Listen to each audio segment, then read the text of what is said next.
Hello, everybody. Welcome to the Red Devil Experience. Welcome back again. I think you noticed that it looks kind of a bit different around here. I hope everybody is doing well. We're back live again. And this one's going to be a bit different. There's not too much news, so we're just going to do a little bit of smack talking, a little bit of celebration, a little bit of just reacting. We're going to look at the fan base, what the people are saying online. Some of the reactions are quite hilarious. So it's going to be a bit of a different show. It's Saturday. We're hanging out. We're chilling. We're relaxing. We're happy. We're enjoying life. Smash the like button if you like what I did to the settings here. Pay attention to the details. Yes. Okay, so sorry, I got a message on my phone and I didn't know what that was. But yeah, I mean, listen, all the matches are over, right? All the matches are over for today.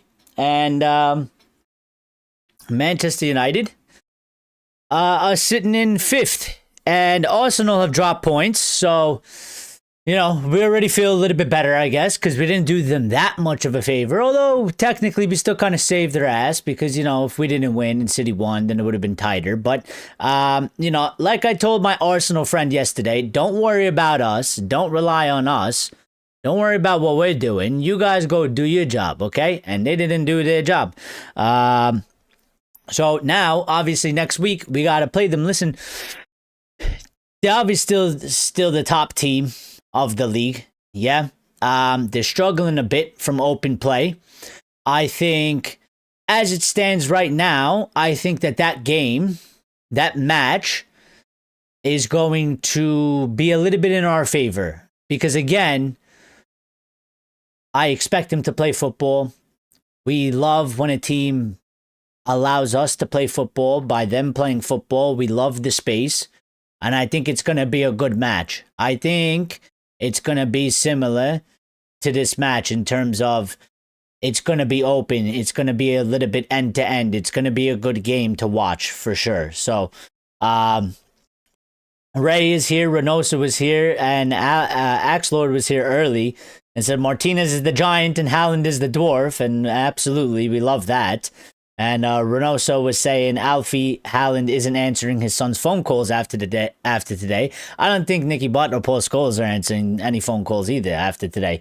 Ray says Martinez and Maguire energy was the best. I kind of like it. It's like, one big, one small. If anybody that's ever played FIFA or now it's EA Sports, few iterations ago, they used to be sort of the meta. You play one big striker, one tall striker, one small agile striker, and it was really good. It was really good, and obviously this is in defense and it's real life. So, but yeah, I enjoyed it. Lyle is back here again. Says, "Hey Eric and all your Reds. Eric on point with the thumbnails today. Listen, I could be quite of a troll. Yeah, I could be quite of a troll. All right. I try to keep it fairly professional. All right, but today, you know what? Who cares? Who cares? Let's have fun. We don't have to be serious. Today, there's no need to be serious, all right? We did the serious part already. There's no news. There's no anything. It's just people celebrating. It's people having fun. So, let's just roll with the punches, yeah? Ray says next week we have to do double job to pay back for the first game. And that's exactly what I was thinking before I went live. And I was saying, you know what? I still feel a bit aggrieved by that first match of the season, yeah, because we should have won that, and we didn't. And, obviously our seasons have gone very differently between them and theirs from that point that we played that match. And, they'll be thanking us for today, and they'll be mad at themselves, as they should be. But, like I was saying earlier, let's go take it away from them. Let's walk out of there with 2 money bags in each one of our hands and leave them empty-handed, and it would be sweet justice if we can rock up there against them and beat them, because they have been counting down to this match. You know what I mean? They listen. I'm with them. I know a bunch of them. I hear what they say. I know, I got them in real life. This isn't no internet thing. This isn't no for clicks. Like I'm friends with a bunch of Arsenal fans. They've been talking about they've been looking at the schedule. Yeah, we got to play this team and that should be a win, and then we got United and they're not good, and well, you know what? Now you should be concerned. Now you should be concerned, They tell you don't count your chickens before the eggs hatch. Well, they've been doing that. And it would be so sweet if we can just deliver them a nice fat L. Yeah? So, Simon says, good evening. We were top 4 for a short while until Liverpool got the result. Listen, the Liverpool result has gone our way anyway, because they were winning that match. They totally dominated Burnley. If you look at the stats, it's actually hilarious. They've done practically what we've maybe managed to do in a few matches here and there. Okay, I think Burnley had like 3 shots and 1 was on target, and they scored 1 goal from it, which sounds very familiar to a couple of matches that we played. Yeah, and they dropped 2 points at home. So that result is very excellent for us. It definitely went our way. And, even this Arsenal one, because that's not going to give them the greatest confidence, and they've been struggling a bit, okay? They've been struggling from open play a bit, okay? And I think today we've come out probably the best ones, us, and depending on what maybe Villa for tomorrow as well, if they win. But, yeah, Arsenal go and drop points, called it, yeah, well... Ray says it's like Schwarzenegger and Danny DeVito, the twins, Martinez and Maguire Martinez. One ring to rule all rings. Simon says Mbuemo soundest modest when interview on BBC post match. He is a good character. Yeah, I think that much they've gotten right. As much as Ineos out, Glazes out, right? I think I was saying it earlier, when you look at this team, it doesn't feel like to me there's a bunch of overinflated egos. It feels more like a team. Even under Ruben, okay, with all the bad results and performances, it felt more like a team. It doesn't feel like, in the past, there was a Pogba or, Marcus or Ronaldo and there was always like this thing where there was like 2 or 3 guys that just seemed to be above the rest. They acted above the rest. They didn't really seem like they saw eye to eye with their own teammates. And I don't get that feeling from this group of players. What I get the feeling from this group of players is sometimes they have not been good enough. And that, I think, is a different story. But these guys, it seems like they're all a little bit more connected. They're all a little bit more of a better understanding between each other, a little bit more better of a mutual respect. It doesn't seem to me like there is somebody there walking around looking down upon the rest of them. Yeah, they all seem like they have this certain level of mutual respect for each other. And that's important. Because my big issue was those past iterations of teams. Sorry, I muted the mic by accident. Where it didn't feel like a team. It felt like a bunch of individuals. And the individuals also then felt really cliquey. It felt like a high school, lunch table. It didn't feel like a team. It didn't have the appeal of like, these guys are all in it together, where these guys have, even in the times where we have played crap, where we have had, disgusting performances or disgusting results, I still wouldn't say that it was like that. I could still say, yeah, they were just all shit, but they were all shit together. They were there trying to do it. They just didn't do it very well. And it just wasn't like anybody was like, all my teammates suck. Kind of thing. That's what it didn't feel like to me. So But yeah, I think listen, I think a lot of they have a good, I think Delit is a good character, and Ineos has signed him, and Embuemo I think is a good character of a player, and he's signed him. I think Mateus Cunha is even one in himself. Um, Diallo is one, and he's flourished. I think Bruno in his own way. Listen, whatever you make of Bruno, people don't like the petulance. It gets on their nerves. But the players seem to respect him. All the different managers that come in seem to value him and respect him as well. So, maybe it's a sort of, we only see him a little bit. You see him on the pitch, it's the petulance. But, maybe if you're with him, you sort of overlook that petulance and you go, yeah, but, the guy is a good guy. Like he's a great character of a guy. I think even Luke Shaw is a bit different than in the past. I feel like Luke Shaw used to act as have a certain mentality, act a certain way. You see him joking around with Embuemo and having fun, and they're from two different backgrounds, and then they're not necessarily English buddies, which is what you kind of saw from there. The team dynamic is different. It is, and I'm sort of enjoying it right now. So. Reynoso says, I had an Arsenal friend tell me United at home, we should be fine. And this is what I'm saying. They've been looking at this for the past few weeks. Yeah? And even with the introduction of Michael Carrick, because they don't rate Michael Carrick. They think it's a joke.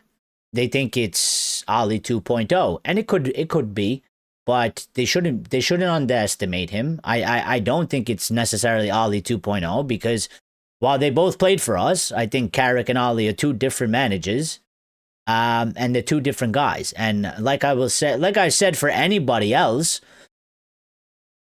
whether you play the same formation or the same or a similar system, it's still two different types of people. They still have different personalities. They still have two different brains. Though it's not going to be the same. So, Simon says West Ham piled pressure on Spurs. Yeah, I caught the end of that. And, I was just like, I mean, you gotta sack Thomas Frank at this point. I mean, it's been an absolute disaster. And, I don't know what goes on at Tottenham. I'm not a Tottenham fan, so I don't know the inner workings of their club. I don't know if they're saying things similar to us and they're saying the board is shit and this and that or whatever. But, from the outside, it's just like, I don't think there's any way back for that guy. I mean, it's gone horribly wrong, and his team is really flat, and there's just nothing about them, is there? There's just absolutely nothing about them. So, Spurs' job is cursed. Simon says Spurs and Chelsea. Well, I think the Chelsea thing isn't necessarily cursed. I think that's their own sort of own doing, I think Spurs, I think Spurs is a bit cursed. They don't. It's a bit in their heritage, yeah. And also, I think their board is shit probably as well. So, Simon says I haven't stopped smiling all day, and on the pitch, Ali was superb. Oh yeah, of course. I mean, listen, nothing to take away from Ali as a player. It has nothing to do with him playing. He was a fantastic, super sub for what he's most known for, but he did listen, not to be disrespectful. He started games, he wasn't just a super sub, but, I always respected that about him anyway, because for you to be able to come on in as many situations as he did and have the impact that he did on a consistent basis, to be basically known as this sort of star-studded super sub guy, I mean, that takes a lot as well, yeah? Because as we've seen, you can come on the pitch, and sometimes it's hard to get on to the game. Sometimes it's hard to get up to speed. Sometimes it's hard, and it doesn't always go the way that you make, an impact. And he did that quite a lot. So, he's always deserved credit for that. And, I've been there myself in my own, non-professional career. Like, I didn't always start, and sometimes a lot of the times at different periods I would come off the bench, and I would try to do the same, and he did it way better than me, because sometimes I go in the game and I couldn't, I wasn't feeling it that day or whatever it was. I wasn't fucking interested. But later on, when I got older, when I got older, when I got closer to when I was like 16, 17, I was playing for my school. I made it more of an onus to try and do that, and then it worked out well for me in that situation, in that case.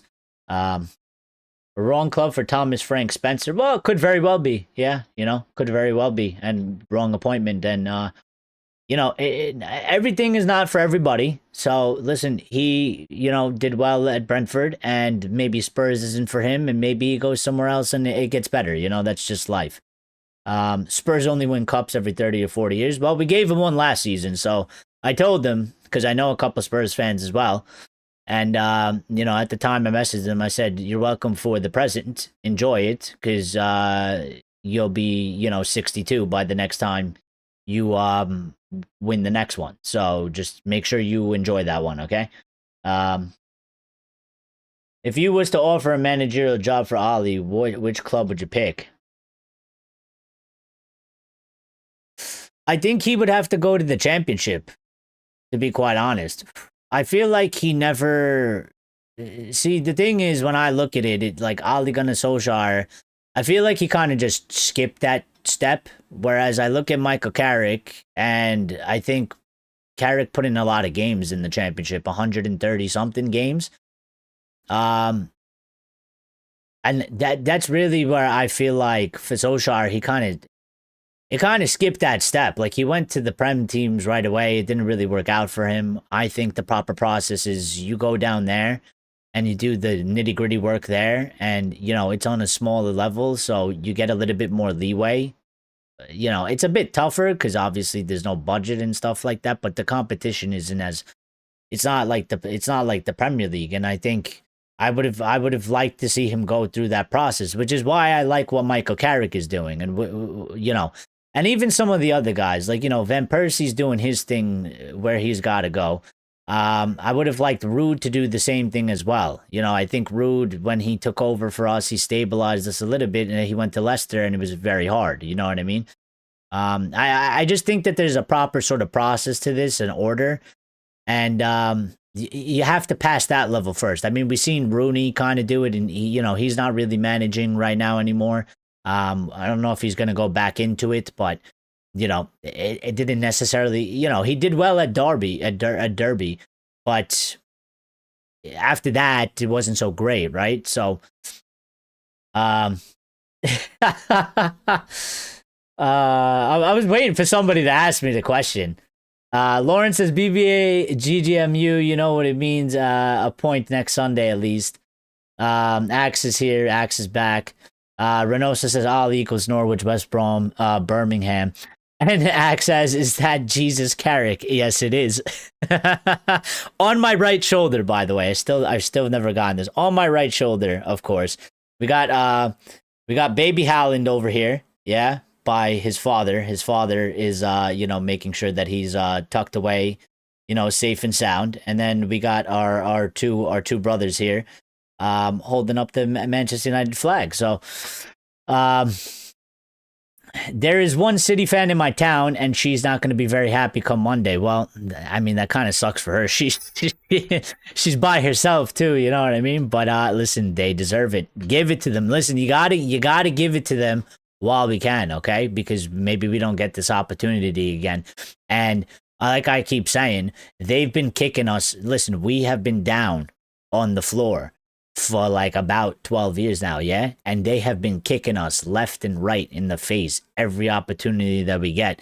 And at times, we've almost been like, bro, just please lay off us for a little bit, and they don't care. They throw dirt in our face. They kick us even more, so we got to give it back to them when we can. And they're going to try and hit you back and say you're still shit. And you got to double down. You got to triple down on these people.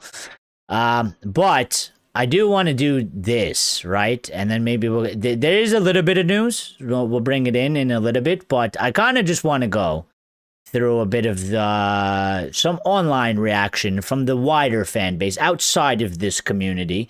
Yeah. And Simon says, come next season, City would have signed the players we have been after. Renosa says last time we dominated this fixture was the run-in to the season at Old Trafford 14-15. Listen, people are saying, I've seen people say that this is the best performance we've had in 12 years. So, but I do have this, and I hope this works properly.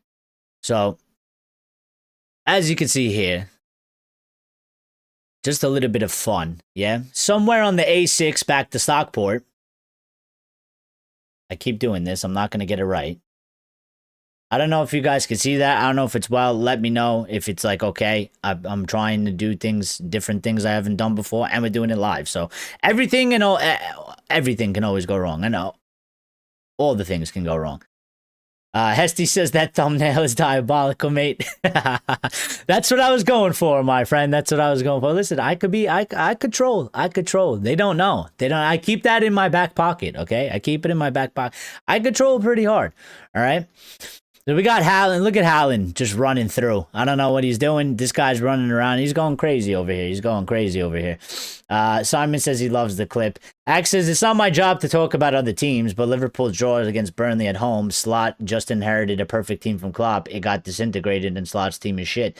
Is that Amsterdam or Copenhagen? I can't tell you. I have no clue. I just found the clip. There's more. We're gonna do a live reaction to the fan base. Yeah, we got one here. I'm gonna try and put the volume on. I don't know if it's gonna work, but we need the volume for this one. So give me a second and let me see if I could get this working. Yeah.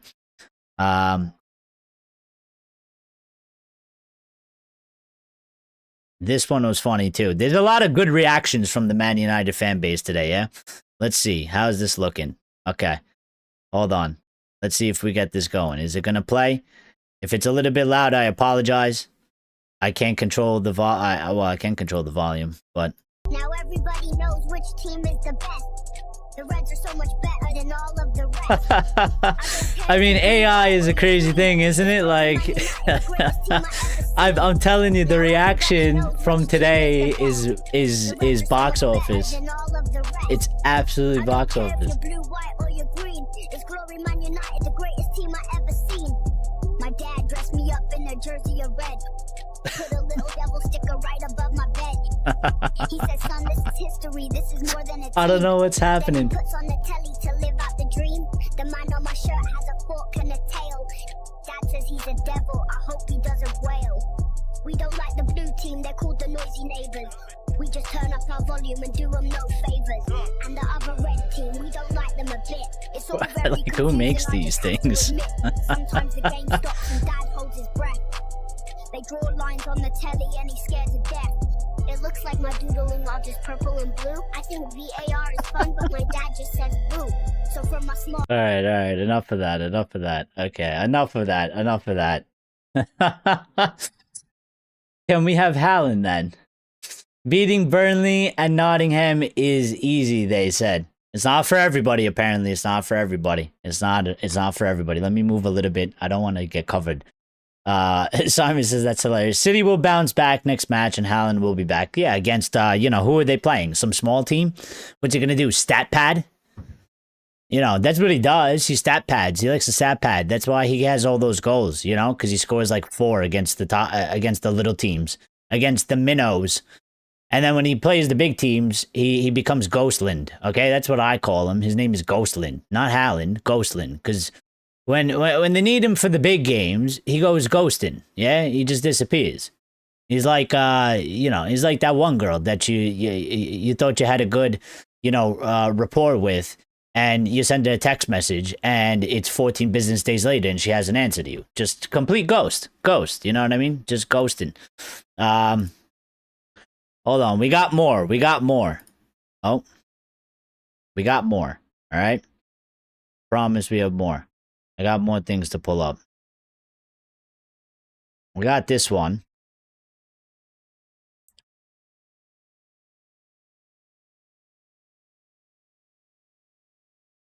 We got this one. Can I copy him? He was looking worried. What do I do? I don't know what to do. What do I do? I could almost drink the tears. Yeah, I could almost fill a glass up with the tears.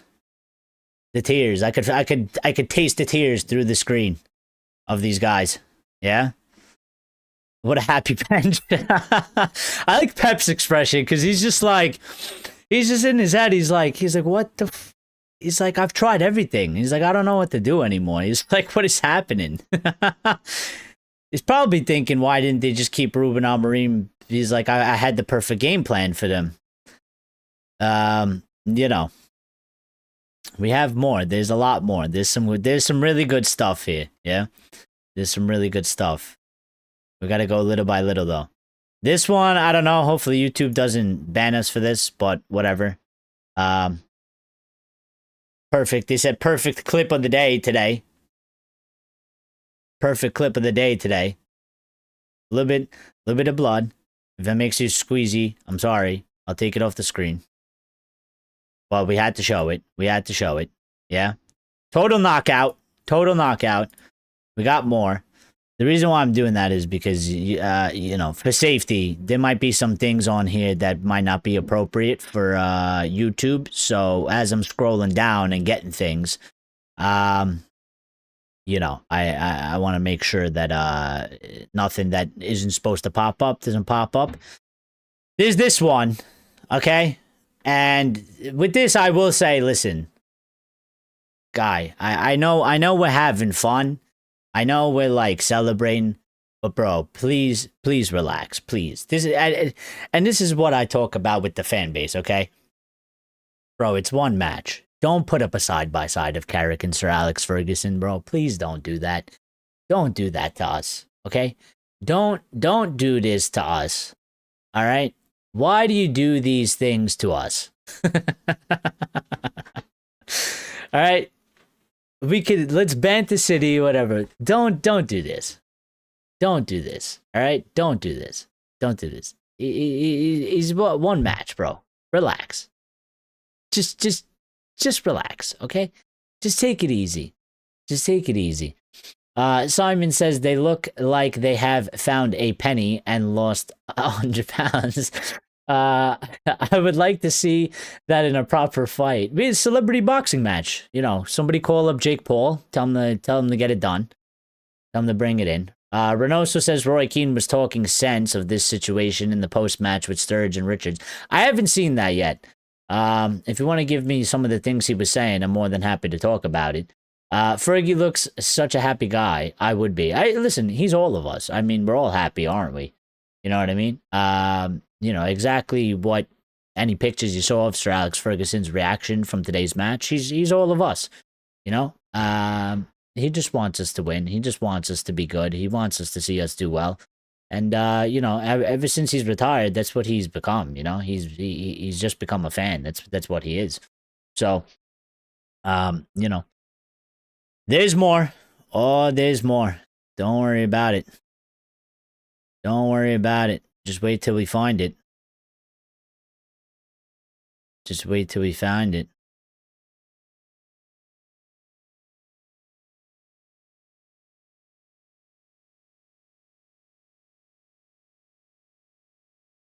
There is Roy Keane here. They're saying he's giving Michael Carrick credit. He's TV gold. Let's see what he's saying. There's quality. Hold on. I haven't seen this, so I'm reacting to this live with you guys, yeah? I haven't even seen this. I don't know what he's about to say, but we're going to find out. No, listen, again, we'll give credit where it's due. Absolutely fantastic. But let's judge it over the next few months. Again, the key for him, I think, now is try and get momentum into this team. Disbelief, again, no other distractions, focus on the league matches. There's quality players there, as we know that. They've not had that, they've not been consistent enough. And today they've got a clean sheet. They maybe have two centre-halves now, experienced players who can get a partnership together and stay injury-free. And all these little things fall into place. You've got a striker, players coming off the bench having an effect. But this, maybe some of the PR with Carrick has been a good over recently. You just mentioned because he's an English coach. The English media will be pushing for that. Even Man United. He's done well today, but let's see over the next few months how he does. No, listen, again, we'll give credit where it's due. Absolutely fantastic. But let's judge it over the next few months. Again, the key for him, I think, now is try and get momentum into this team. disbelief. Again, no other distractions. Focus on the league matches. Classic. Classic Keane. Not going over the top. Classic Roy Keane. Doesn't care. It's just, everybody's celebrating. Everybody's like overjoyed. Everybody's so excited. And then you just get classic Roy Keane. Just saying, yeah, they went out and did their job. But, it's one match. And, but listen, he's not wrong either. He's not wrong. He's right. So, DJ is here as well. Reynoso says, basically, Roy Keane said it's a good result. Oh, is this the clip that you're talking about? Did I just play it? But everyone needs to there was a statement not there about the players coming back that weren't available even for Fletch. A lot of circumstances were in our favor today, especially the players who were available. Oh, yes. I mean, listen. We got to enjoy. We have fun. I think we shouldn't get too carried away. Like I said earlier, we still got a job to do, and it's only one match. Yeah, so by in the next couple days, once we get closer to Sunday and we get closer to this Arsenal match, it's time to be serious again, and back to sort of reality, and we need to be prepared because it's good what they did today, but they got to follow it up. This is another one of these tests, and we need to keep being tested. We need to see what we're gonna do. So, DJ says, "Hey man, last time I was here, we both had dark circles, menu, etc. Today, happy days and shame on our old foggies for slagging Carrick off. Just seeing the Carrick emoji behind you, the second coming, but may very well be. Listen, I don't know. Somebody made this, and I thought it was hilarious. Just the shit that people do when they're happy and excited, and the things they think of is brilliant. Yeah, I was literally scrolling through looking things to bring up on the show, and I seen somebody posted this, and I was just like, it's so ridiculous. After one match, to just like it's Jesus Carrick. So, it also said he's gonna grab the link for us. Simon says Keno can't make up his Mins Bard wise. 1 week shaving, next week a hedge on his face. I think he has the real beard in his pocket. Simon says at least we got the toughest and biggest match done and dusted. Well, you're taking some shots at Arsenal there, are you? You're taking some shots at Arsenal there, are you? I'm here for it. I'll take it. I would say the toughest one would be against the first place team, but, we'll see. Maybe you're right. Maybe this was the toughest one, and maybe the other one will be, not as tough, I like it though. We will beat Arsenal, no problem. I love the confidence. You see what one result and one performance can do to the fan base, the football club, players, everybody involved with the club. It's massive, and I feel like that. I was very worried and I was very unhappy with how things went, and I was very, worried, and I feel a little bit better now because I seen how they can play and I see what they can do. I'm still reserved a bit because again, it's one match, so we can't get too carried away. But with the results of today, where we are, top four is definitely on as it stands right now. It's still in play, and there's a job in front of us to go do, and why not? I felt like there was a chance to do it with Ruben. So I would be remiss to say that there can't be a chance for Michael Carrick to do it either. And right now, I have faith in Carrick and I have some faith in the players, but they got to prove more. But I still don't have faith in, the board and Ineos and then obviously the Glazers. I mean, the Glazers have zero faith, but Villa will beat Everton. Grealish against his former team. Well, I think that Villa will win. Yeah, I'm expecting them to win, so I'm expecting them to close the gap a little bit more, which is going to make that United match a lot more interesting, I would say, because the ramifications out of that one, specifically for the Arsenal side, is going to be massive, because if we do beat them or we take any points away from them, because they're expecting to win and they need to win as well. You know, they can't afford to not take 3 points from that match. So I expect Villa to win, which will bring the gap closer, and then that's going to make it even way bigger of a match, and it's already a huge match. So DJ says, this is perplexing. How do we beat the best teams in the Prem and lose or draw against the worst? Well, I don't think it's that perplexing. I think I think for me, it seems a bit, I don't know for sure, but what it looks like to me is like we go into these big matches and we find sort of this extra bit of oomph, this extra bit of adrenaline, because it's a big match, and we seem to like step up a couple levels. And then when you go and play like a Burnley or something, like, I don't mean to disrespect the people of Burnley, like the fans of Burnley, but like, listen, when it's United versus City, it's trending everywhere, and it's, everybody's watching it. When it's United versus Burnley, nobody really gives a fuck, except for the United fans. You know what I mean? So I think that transfers to the players. Like, they go there, maybe they get a bit complacent because they're like, we're United and it's Burnley, so like, how good can they be? And then they underestimate them because, again, you have to have the fight. You have to have the willpower. There's got to be like a drive and a desire. And this is what I keep saying. Like, today we had that, but today was one of these big matches. And it's the key thing that will make us great again is if we can figure out how to bring what we did today, that intensity, that fire, that grittiness, that, shithousery. I mean, today was classic shithousery, in that I was proud of the players. We bullied them today. We weren't walking around like buddy. Bruno, I'm there and I'm looking at Bruno and I can feel the tension of Bruno against Bernardo Silva. They're both Portuguese. They play on the Portugal team together. But I could feel like I'm like Bruno wants to just fucking destroy Bernardo right now. He's pissing him off. Yeah, and they're pushing people. Maguire, when he had that, when he was defending by our goal and the ball went out of bounds for a goal kick, and Maguire just gave him an extra shove. Like, we were doing that the whole game, and all of our players were doing it to their players. And we literally bullied them. We literally pushed them around. We literally made them look and feel like little kids on the pitch. And we don't do that a lot, do we? We should be doing that to every team.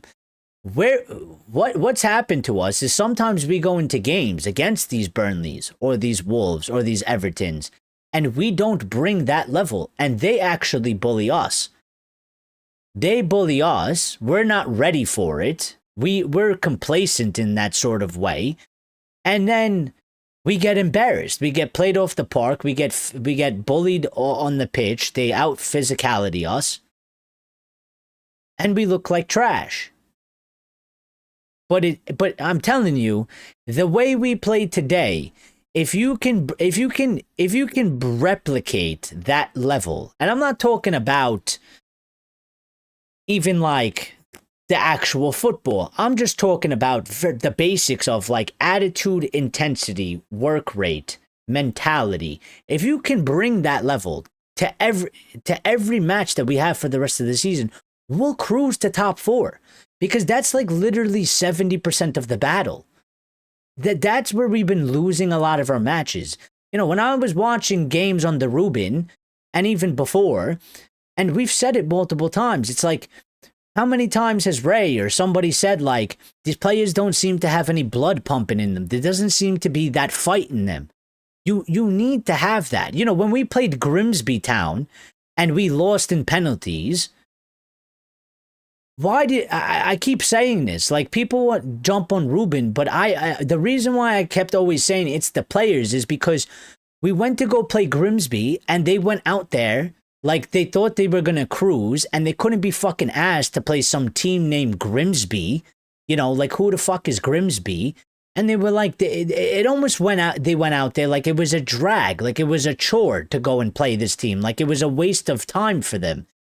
But at the same time, on the flip side, Grimsby are coming in and they're saying to themselves, right, these guys are supposed to be some big shots. We're gonna hit them hard. We're gonna try and kill them. And when you have one side trying to kill you and the other side couldn't care less, well, guess what? The people that don't care less, they're going to get killed. So I don't think it's that complicated. I think that they just need to trick themselves almost into like bringing that mentality to every game. They can't, you know, it's easy to do it when you play City or Liverpool because it's already massive by itself. It doesn't need a lot of, you don't really need to do anything inside of yourself to bring it.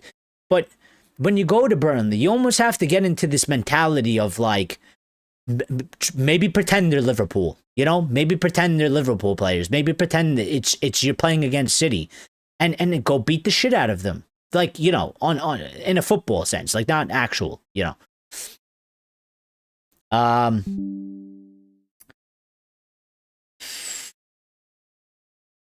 It wasn't just one.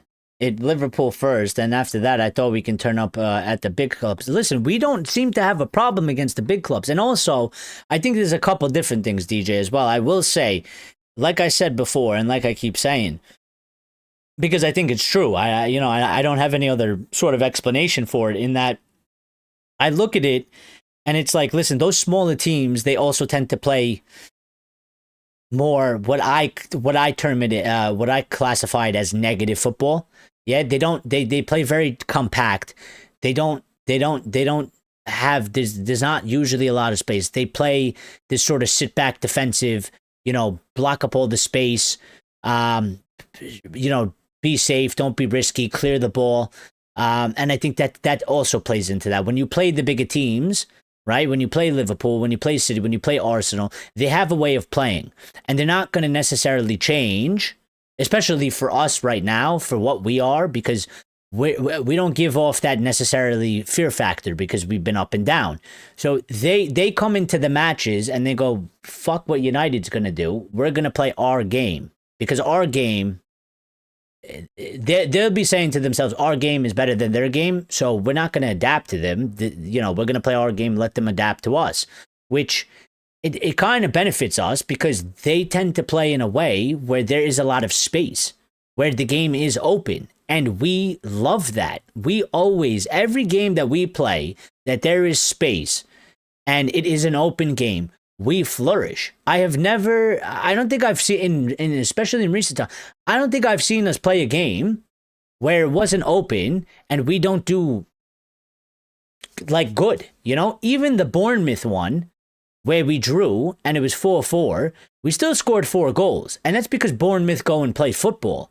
They're not the team that actually sits back. They will rock up to Old Trafford. They will rock up to, you know, to Arsenal or to City, and they will try to play their game, and it will be open. Now, that might be to their detriment, but that's their problem. You know what I mean? But when you play Everton, they're going to play back. You play Nottingham Forest, you just saw what they did against Arsenal.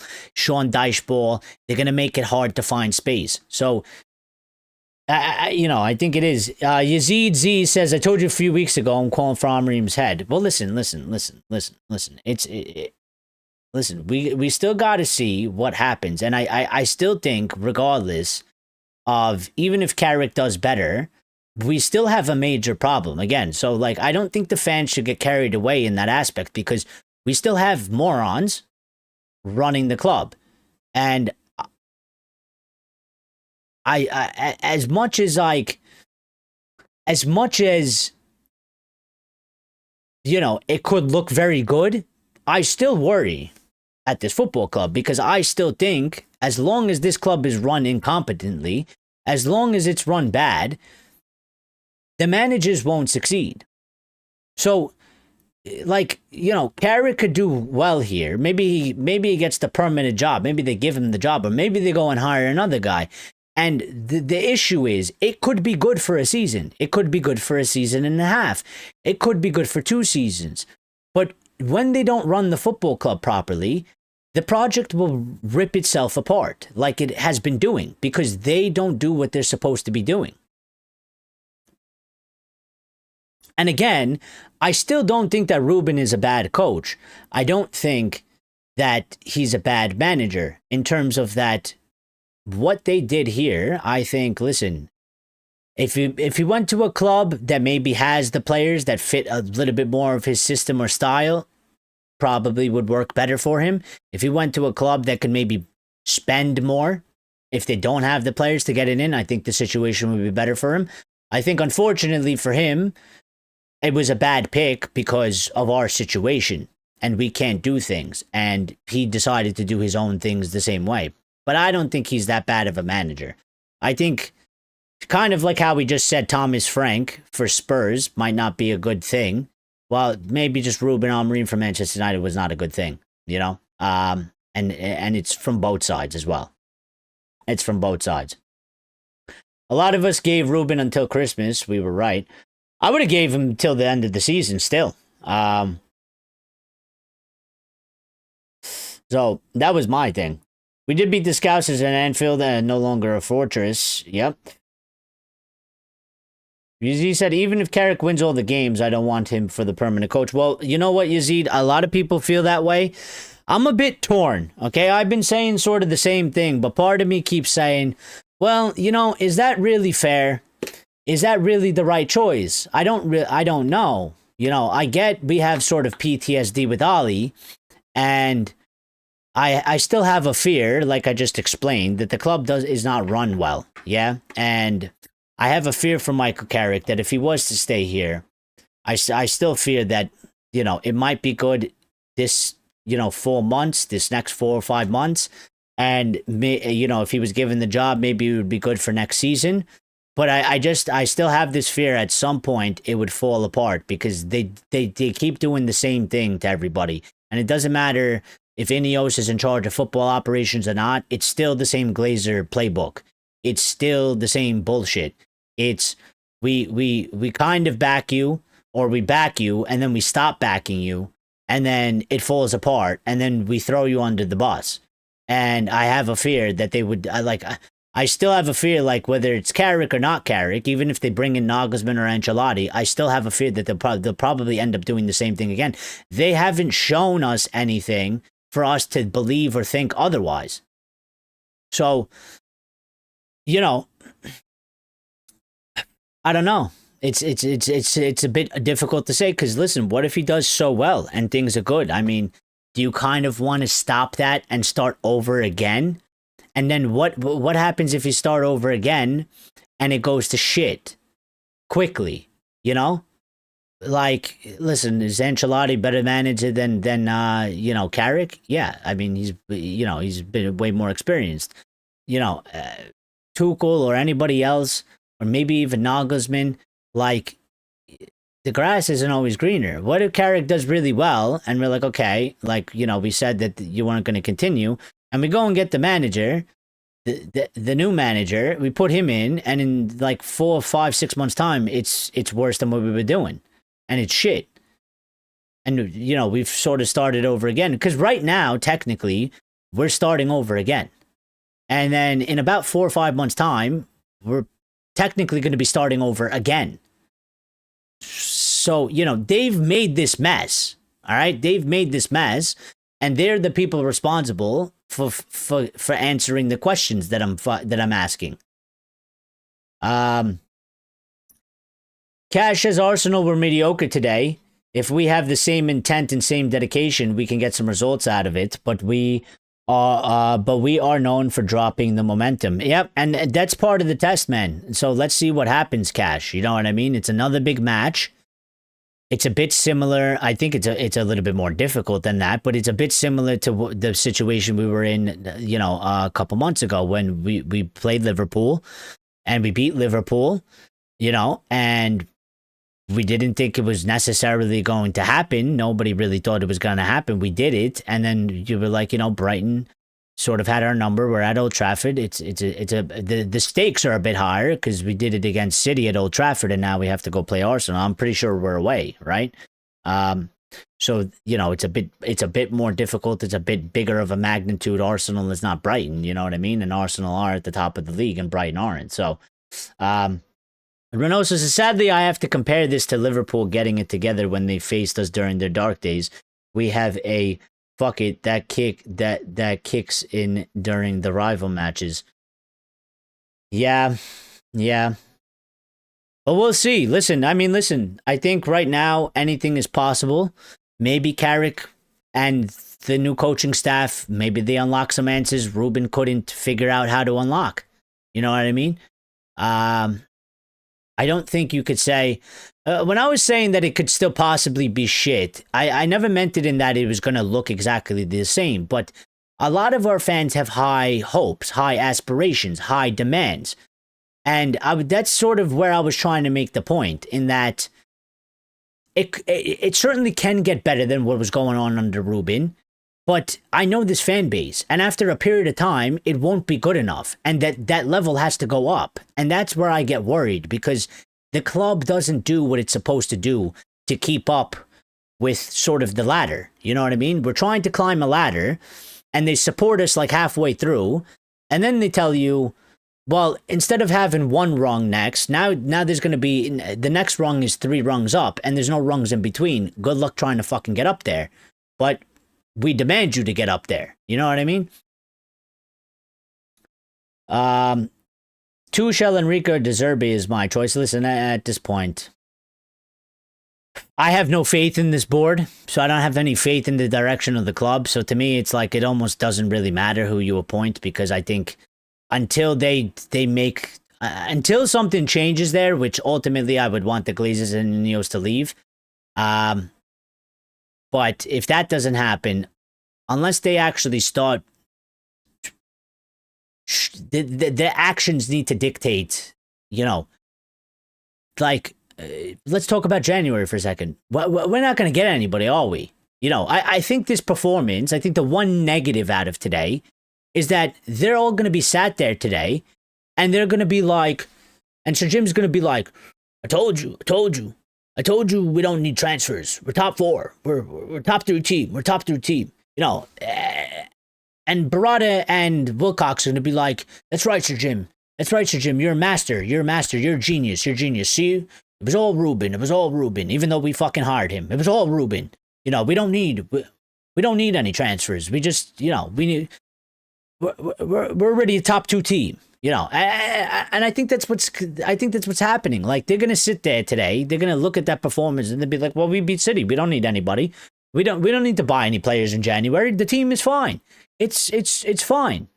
It's fine. And listen, it could technically be fine, but I don't agree with that. I don't agree that everybody else is still trying to upgrade, and we're not going to upgrade when we need to upgrade anyway.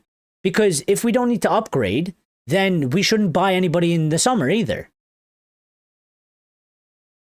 You can't tell me that we need to upgrade so we're going to get players in the summer, and then in January, clubs are doing business, and you say we can't do any business. You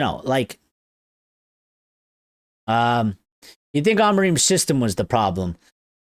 To a certain extent, yes. But I don't say it in the way that people say it, because I think some people are just quite, I don't know what the word is, but they just say it's shit, and because they don't like it or whatever it is. I don't think the system is bad itself. I don't think some of his philosophies as a coach, as a manager, is bad. The things he says, I agree with it a lot in coaching. I think obviously he has his faults. I think the situation in terms of United, I think the system is technically bad for United, because United doesn't have what applies to the system. And there was always two things, and that's really where the fan base got divided, because people were like, go get him fucking players for the system, and everybody else was like, he needs to change the system till he gets the players. But we've sort of been there before, and it caused this massive division in the fan base, you know what I mean? Because then it just started getting extreme here and extreme there, and I think we lost sight of the actual conversation that's in the middle. Because realistically, like I kind of was always been trying to say, when you hire that guy and you make that change that you make, if you don't have the money, you shouldn't make that change then. If you're not going to do what is proper, then you shouldn't get him in. And if you still want to get him in, then you have to have the understanding that, hey, we know we need to do a lot, so you are going to get extra time, extra leeway. And maybe, to be fair, that's what they were doing, and maybe that's why they didn't sack him. But he said those words, those bad words about him, and then they sacked him, which is still it still doesn't look great, right? Because many people were saying the results, he should be sacked on the results. He never was. But yeah, I just think that with the situation, it was always going to be a longer process, more expensive, which I don't necessarily have a problem going through if you do it properly, if you follow it through. But be clear on the direction that we're going in. That's the thing that I don't like of what they're doing. Because, again, I'm sitting there and I'm saying, well, he needs somebody more, and we know we need more. And then they're trying to tell him nothing in January. You know what I mean? And it's like, well, how do you want to pin it on him? You know, how do you want to pin it on him in my thing? He plays his way. That's what he was brought there to do. He shouldn't be brought in to change. And the same will go for anybody else. You know, if we hire like a Nagelsmann or an Ancelotti, like Ancelotti plays 4-4-1-1, 4-4-2. Now, I think most people like that formation anyway, so they're not going to complain. But I would say the same. If they go to Ancelotti and they're telling him to play a fucking 3-back, or they're telling him to play, you know, like some weird 4-4-3, 4-3-3 or something, I'd be like, no, he doesn't play that.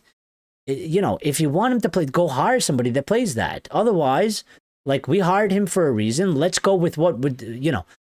He's an extension of how we're going to play. Like, he's trying to help us play this way. Let's go fucking build the team so that they could play that way. You know. Simon says, I would like to hear Pep's halftime talk. Oh, boy. Lucky says, Eric, some idiots saying, let's sell Lisandro. Who's saying that? Is it Scholes and Nicky Butt? DJ says, you are right. United back four bullied City today. The whole team bullied City today. The whole team. Not even the back four, but yes, they did, definitely. Our whole team. Bro, they're getting in. They're pushing them. They're giving it an extra shove. They were tackling them hard. The whole team bullied them. Made them look like little kids. If this was Ten Hag, we would be 3-0 down at halftime. United are formidable with a strong back four. Amorim couldn't see that. Well, listen, again, he has his own way. You know what I mean? And he doesn't play a 4-back.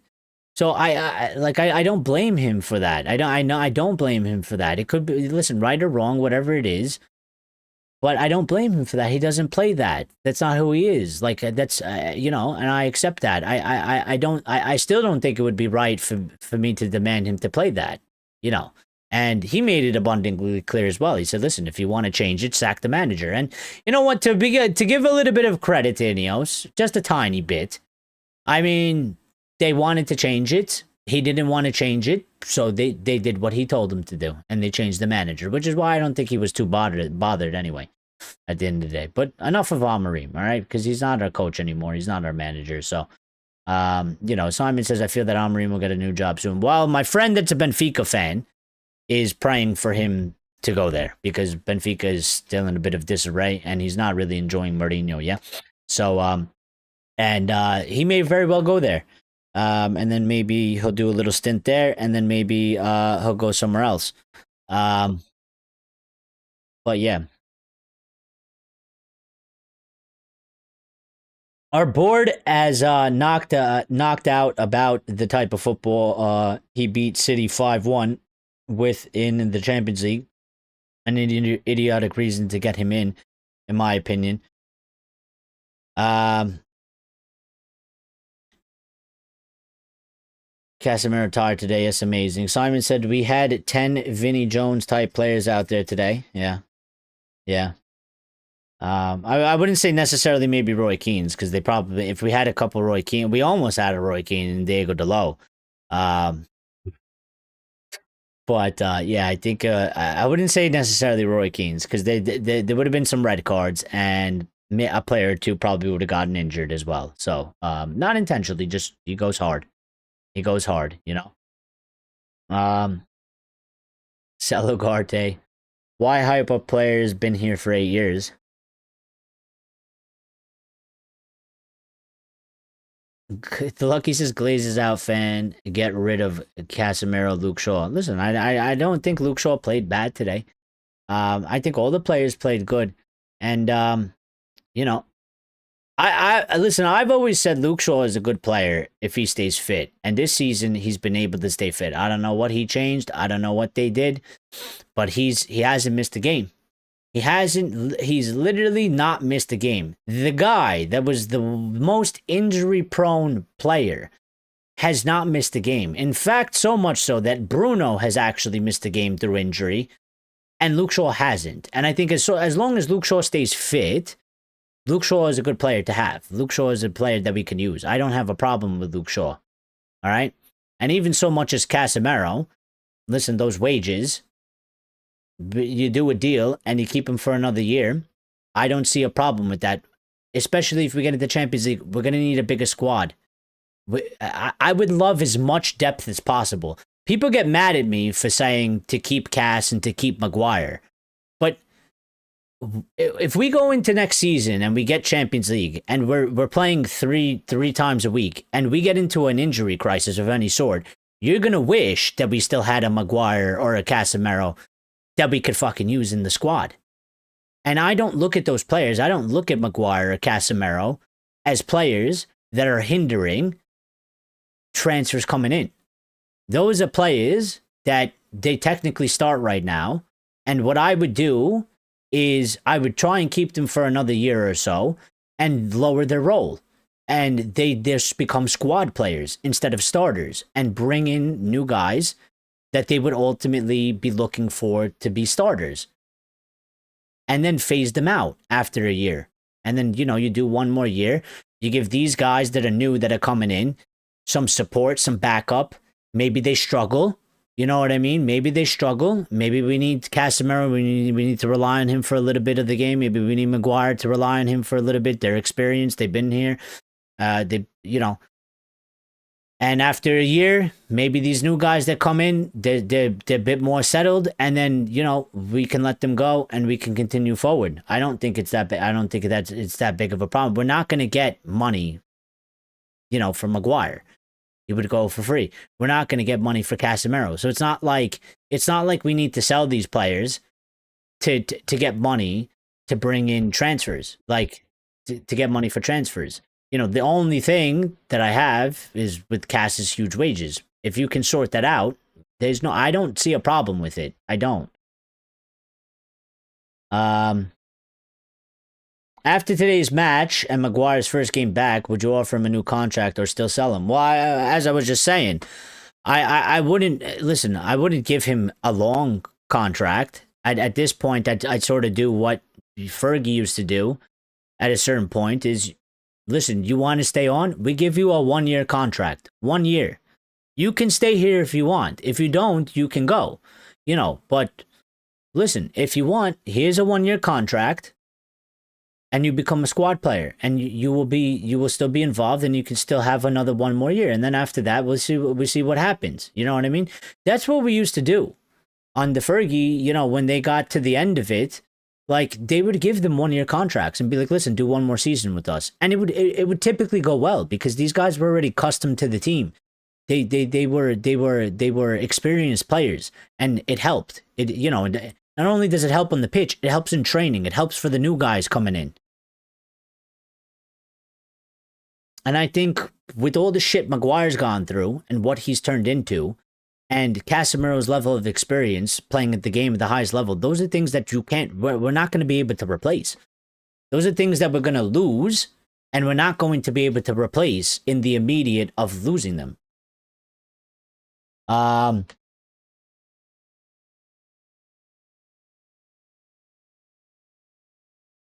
Kino egg on his face at the MOLO. Luke Shaw fit, more hope than Bob Hope. I have more chance of winning Europa. Listen, he's fit. He's been fit. You know, go play the Euro Millions. You're ready to hit it because he's been fit. He's been fit this season. You know, and I don't know if it's because we're playing, you know, way less games, or I don't know what it is. Nobody seems to have an answer for us, but I don't really care either. I've always said, listen, if you're fit, go right ahead. If you can't stay fit, then leave the club, you know? God Sick Bug wants players to stay had their time. No, I listen. I think there is a way to manage that you don't. I don't see it as, you know, people say like, oh, it's gonna block people's times and stuff like that. Listen, if we get in Champions League, we're gonna need a bigger squad, and we need depth. Depth is so important, super important, especially if you're going to go far, especially if you're going to compete to the very end. Depth is super important. The fact that City has had basically 2 starting 11s for like the last like 5-6 years is a major factor as to why they can win. Because when they get injuries, they just have people coming in. You're not down to the bare bones. You're not shitting yourself like we just went through, okay? We lost Bruno. We lost Mano. We lost, Embuemo, Maz, and Diallo went to AFCON. Mount got injured as well. Maguire got injured. De Ligt got injured. We're not even playing a lot of games, and we just had all those injuries. Play 3 matches a week, and you're trying to compete in the Champions League and the FA Cup and the Carabao Cup and the Premier League, and you have anything that's similar to that, and we're totally fucked.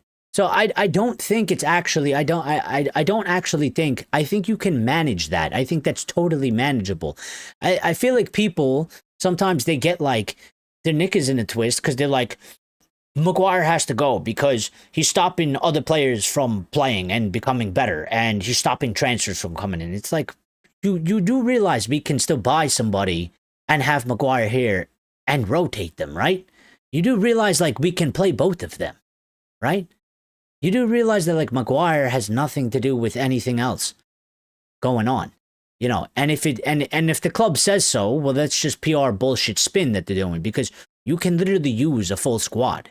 If you know how to manage a team, if you know how to rotate properly, the more options you have, the better. It doesn't hurt anybody, really.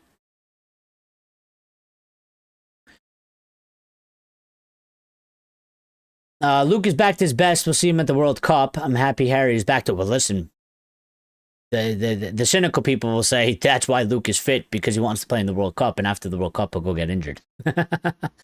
Or whatever, you know? I don't know. Simon says it would be a miracle if Shaw lasts the whole season uninjured. Not even Christ could help him. Well, he's got this guy. He's got Michael Jesus, okay? Michael Jesus is there to take care of him. Michael Jesus is there, yeah? Michael Jesus. No, Michael Jesus. Michael Jesus is there. So maybe he'll take care of him. Maguire, in my opinion, was still United's worst captain, though. Yeah, I mean, listen. Sure, you know? And I don't think... Nobody's, like, rewriting history and saying that period of time, Simon, he was brilliant. He was shit. But he's been a lot better now.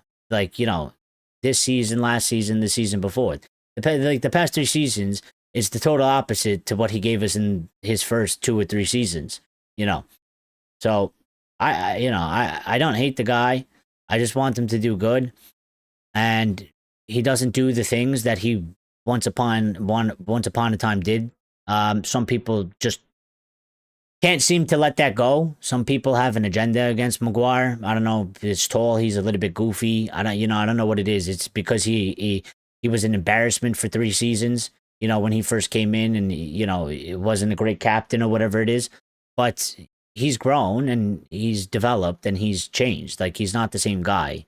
He's not making those mistakes that he made in the past. He's not like getting absolutely destroyed. And, you know, today he played in a back four and he did well. And in the previous time he played in a back four and he played like shit.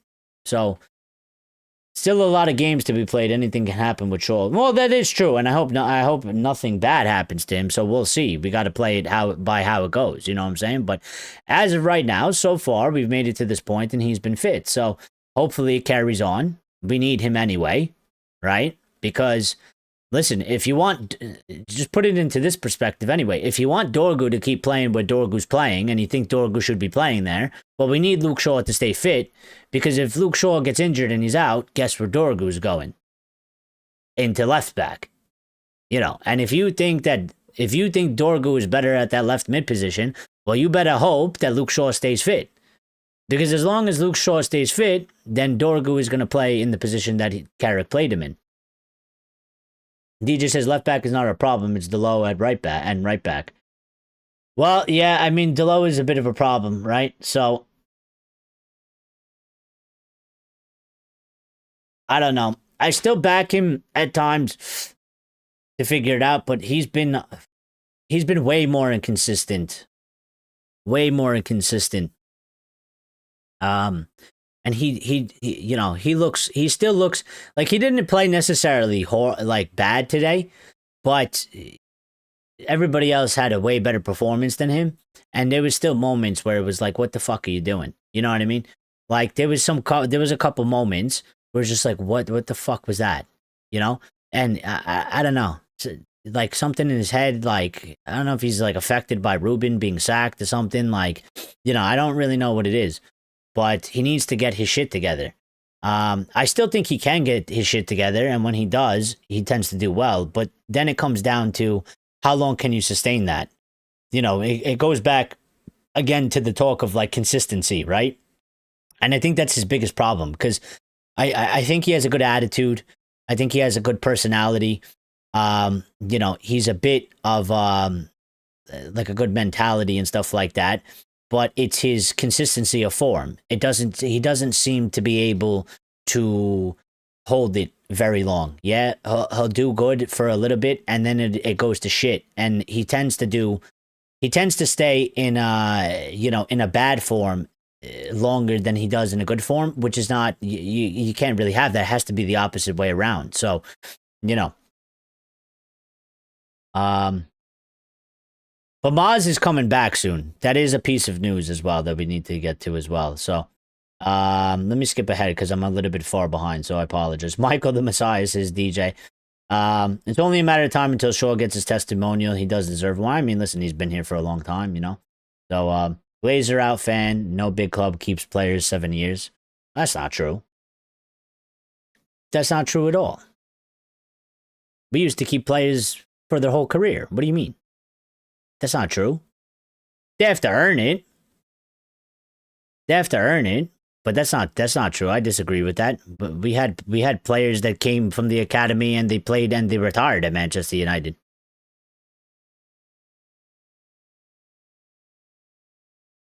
And if you buy a player at 20, what do? You get rid of him at 27 because you don't keep him for longer than 7 years? What if he's brilliant? So what? So like Kobe Mainu, when he becomes really, really excellent, and he's one of the best, we got to get rid of him at 27 because we don't keep players for longer than 7 years. Certain foreign clubs did take an interest in Delo a while back. Listen, I think Italy will be a prime place for him if they were to sell him or something like that. Italy loves all the Premier League players because it's like a retirement home there. And, you know, I think if you were going to sell Delo, I don't think it would be one where we would struggle to sell him. His wages are fine. Like, his wages are normal, and he's not that bad of a player. Like, you know, a lot of people talk a lot of shit about him. I'm pretty sure I saw somebody say today online on the internet, they said if you took Delo's brain and you put it in a horse, the horse would bark. Which is just, I mean, it's kind of funny, but it's also, it's a bit fucked up. You know what I mean? Like, I don't think he's that, like, people talk about him like he's the worst footballer to ever play in the history. I've seen some shit footballers, yeah? Like, he's not that bad. I'm not saying he's fantastic. I'm not saying he's the greatest thing we've ever seen, but I don't think he's that bad either, you know? Grace is here, says, we're back, everyone. Carrick, new 10-year contract. Ineos are cooking. Let's go. Let's go. What did Rio say? Get the contract out, make it blank, write whatever he wants, give him the check, do whatever. Rio 2.0, here we go. Here we go. I will be Rio 2.0. I'm actually gonna, for the show on Monday, I'm actually gonna print out an actual contract, and I'm gonna bring it on the show, yeah? And we're gonna have Carrick sign it. And in the contract, in the fine print, it's going to say that the Glazers don't put in any money, and neither is Ineos, and then Michael Carrick is going to have to fund the transfers himself, which we'll put it very, very tiny, and we'll hide it, and we'll put it in white ink that you can only see if you put like a neon light on it, so that, when he signs it, he doesn't see it. So then later on, when he starts to complain, we'll be like, well, it's in the fine print, Michael, here it is right here. Get rid of Shaw and Diego Dalot. We don't need Mazuari, says Grace.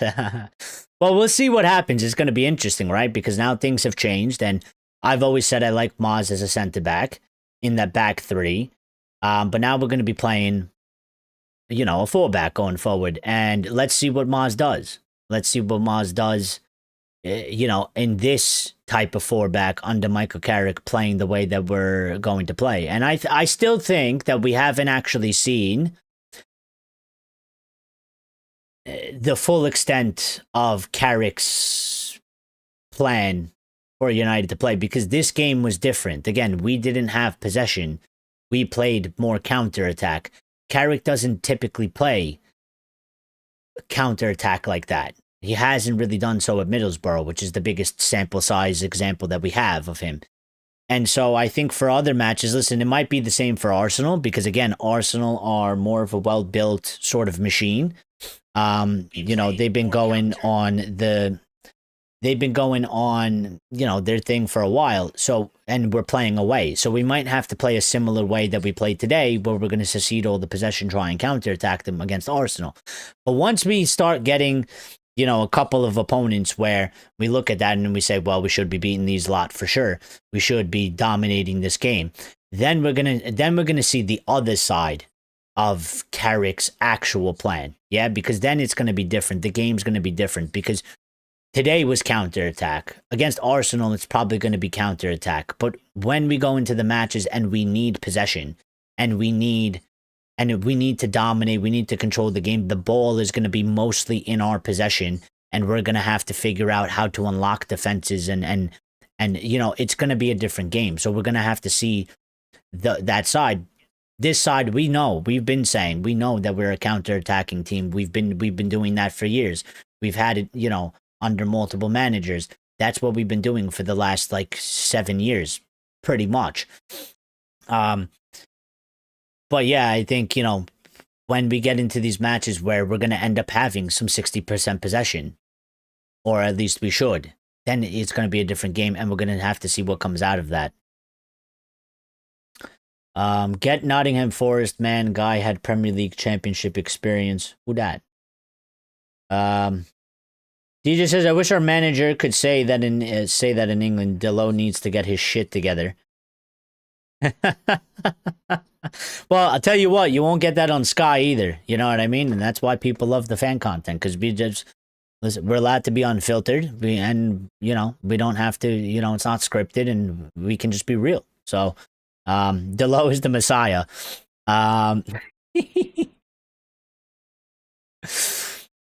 You know what? Just for grace, here we go. Just for shits and giggles and fun, yeah?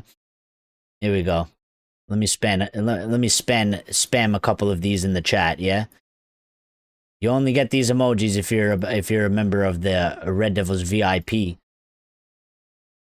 Spamming in the chat. I'm spamming now. I've broken my own rules. I've spammed in the chat. Delo is the best player in the world. Stop scapegoating.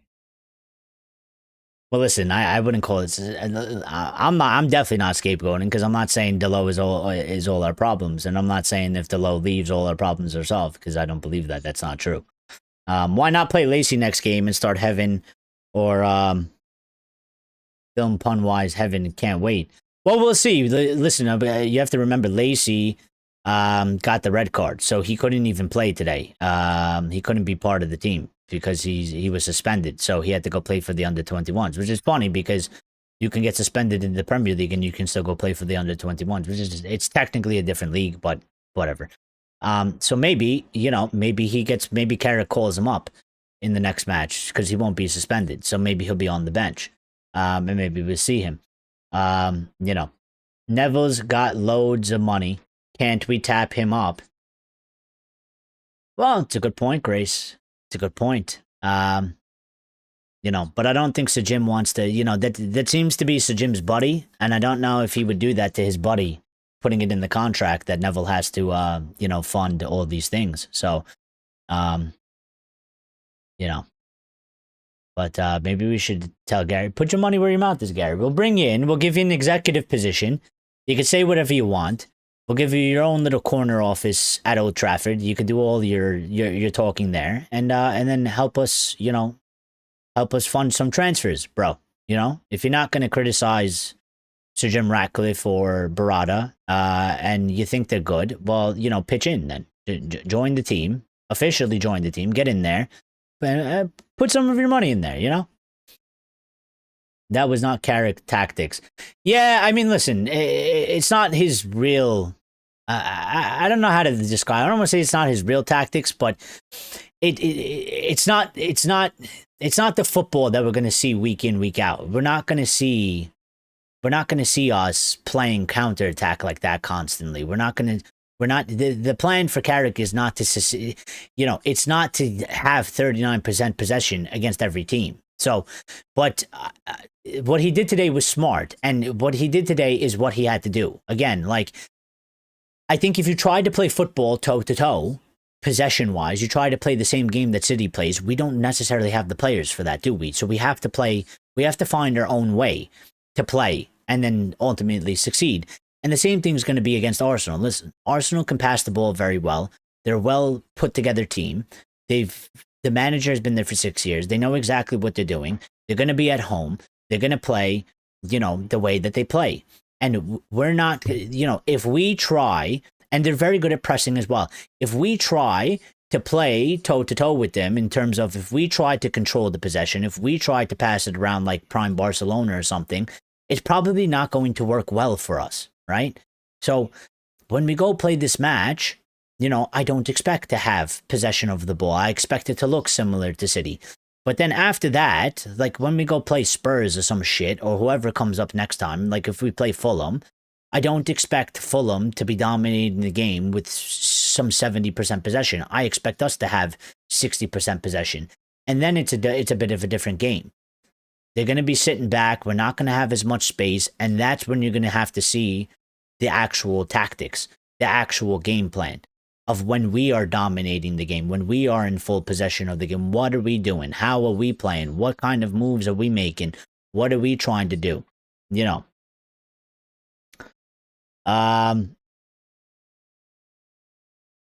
Axe says, do you think that Carrick can make them play possession-based football, like in general? Well, this is great because I'm talking about it, and you guys are asking me like the same questions, and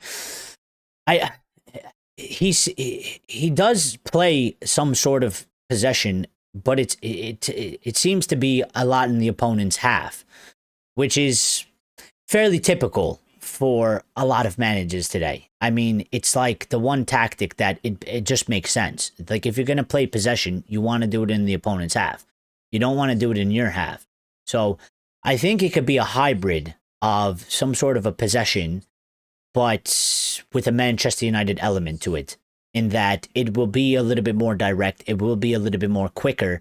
It won't be so much sideways, because that's not United. United doesn't do sideways. United does forward, right? That's what we've always done. And he quite clearly understands that, obviously. So I think it's a bit of a mixture, and I think that could work well. when we try to do this, when we try to slow it down and then unlock the defense with some brilliant pass through the lines, it doesn't tend to work well for us because we don't have the players. We don't have that level of players around that tend to do it, and we seem to always get stuck. We always seem to metaphorically, I see the players just like on the pitch and they're just there like scratching their head because they're like, how the fuck do we, what do we do? What do we actually do? Like, there's no space. I've tried crossing the ball 17 times. Nobody gets on the end of it. The defenders are getting it first. We try to go to the middle. There's no space. We try to go to the end line. They keep blocking the balls. We're taking shots from 30 yards out. They're not going on target. What do we do? What do we do? So, I don't know. It's going to be interesting to see. I think his best bet is, and I think it could work well for him because I think it won't be this possession. Like even under Ruben, it was possession, and under Ten Hag, it was possession as well. And I don't think they will look like that. I think parts will look similar, but I think it will also be different at the same time because there's going to be this united element that I feel like he's going to add to it. The directness that we saw today, yes, we did counterattack, but I expect some of that directness, that quickness, passing the ball 1-2, no more than 2 touches, no more. And 1, you should always be aiming for 1 and doing the triangles that we did today. And when a guy makes a run through, just give him the fucking ball. Just send the ball. Just send it. Don't hold it. You know what I mean?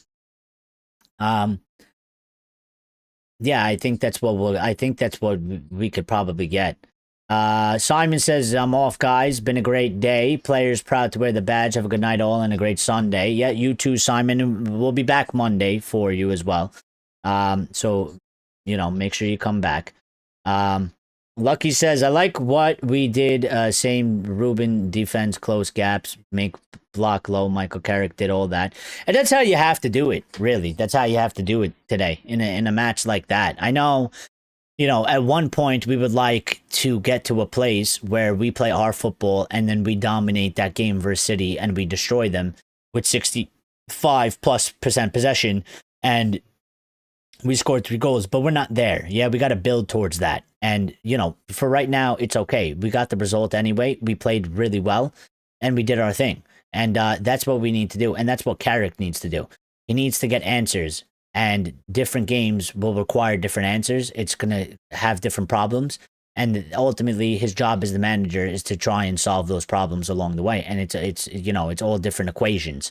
So, Grace says Carrick's tactics is left back high, left wings tuck in, 3-2-5 shape. Today was a 4-4-2, 4-2-4, keep compact and hit the counter. And yeah, and again, just sometimes it's going to be like that because of the opponent that you play, the type of match. And there's nothing wrong with that. That's the smart thing to do. That's the right thing to do.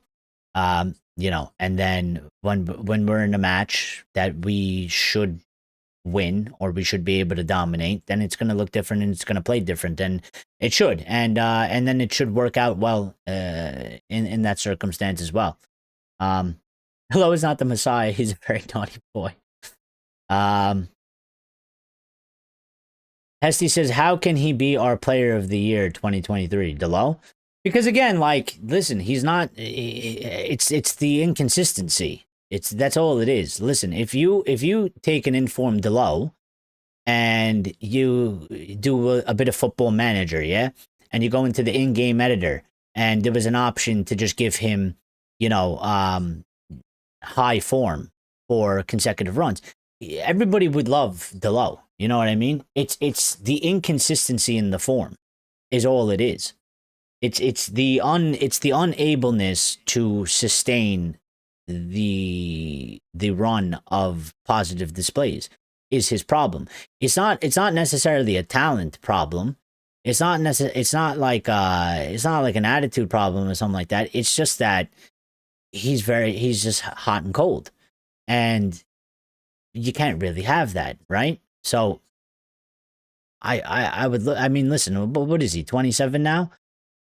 He's in his prime, or he's just gotten into his prime. So for him, he's got to find that answer, whatever it is. I don't know. He knows what he's got to do, but he's got to figure that out, because I think if he can sustain himself with a good run of form and stay consistent for a long period of time, like if he could go on a 10-game run where he's just in form, I don't think nobody's going to have a problem, except for the people that say Delo sucks and then they have to double down when he does good and still says he sucks, which those people are always weirdos, because they just, to me, they're weirdos, because it's just like, okay, you fucking robot, be a human being, bro. Like, it's okay that you said he sucked when he sucked and now he's doing better. Just fucking, give him some praise, which people can't do for anybody. They, whether it's Delo, Maguire, or, Bruno, or whoever the fuck it is, there's just these certain people that once they say a guy sucks and he's shit, even if he does well, they refuse to accept it because they once said that he's shit, so now he has to be shit forever. And it's just like, bro, life doesn't work like that anyway, Shit changes. Things change. Ray says Arteta and a few other coaches, they were Guardiola's assistant, and today our top coaches. Why look somewhere else if Carrick do well? Well, listen, it's a good point. I mean, the Ferguson record hasn't really worked out in that way, right? And it's a bit different because none of them worked for Ferguson. They didn't work with him. They were just his players. So I see people bring that up all the time, and they go, another student of Guardiola, and Ferguson has a terrible record. It's like, well, if Guardiola is fucking teaching them, like in a coaching role, well, then obviously it's different. Ferguson never had any of these guys as his like assistant or a coach while he was there.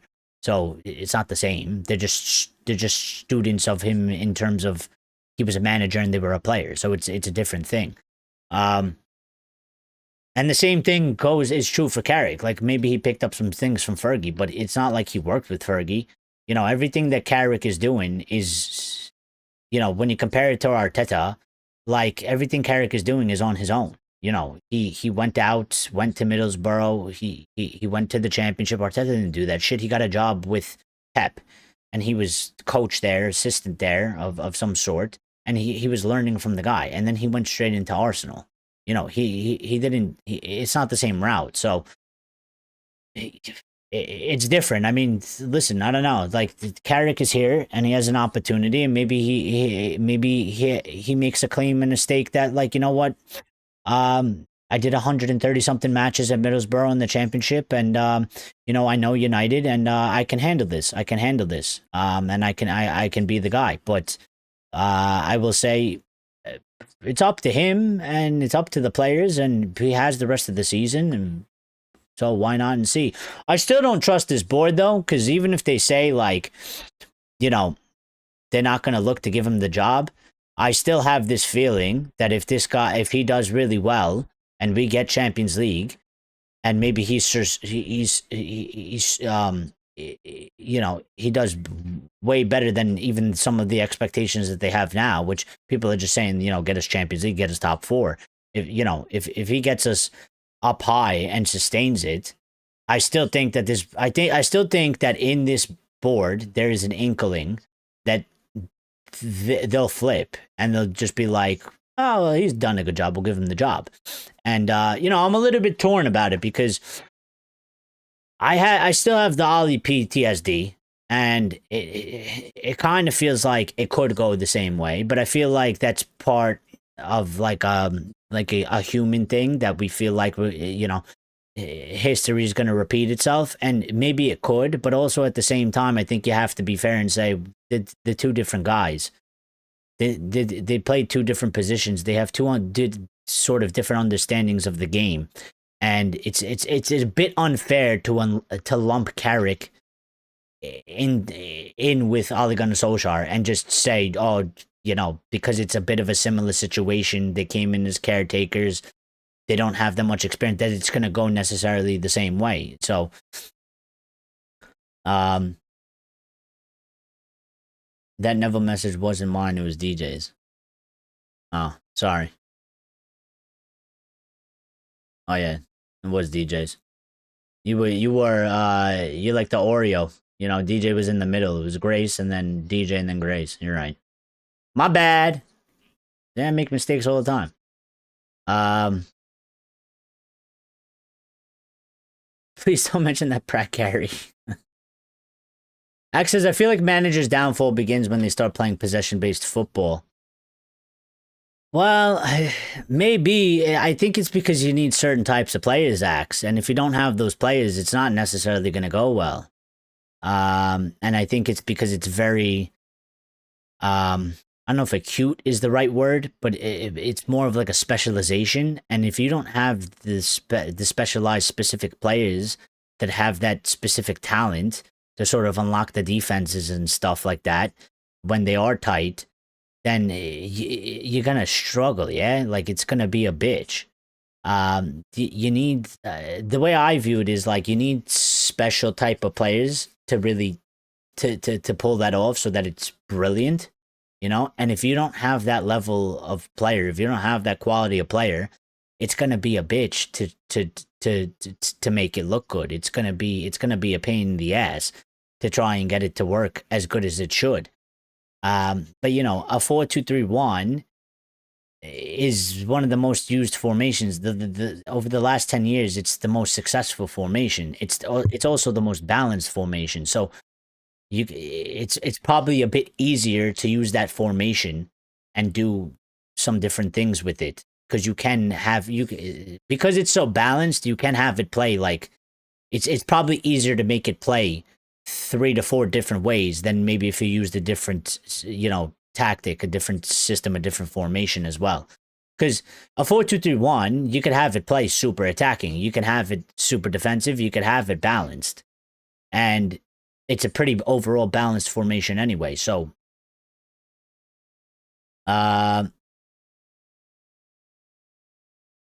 Michael Carrick sees game, learn with Ruben Amorim football mid-block against teams that highly attack-minded. I don't think anything Michael Carrick is doing, I don't think it has anything to do with Ruben Amorim.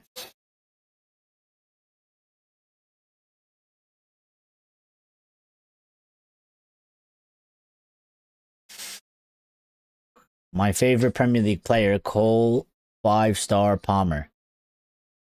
Access Nuggets man in.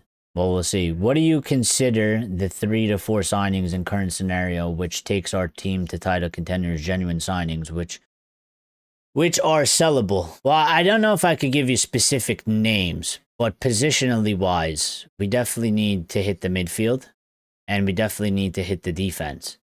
And because we've revamped the attack, yeah, and we have Lemons in, and I think Lemons is good enough.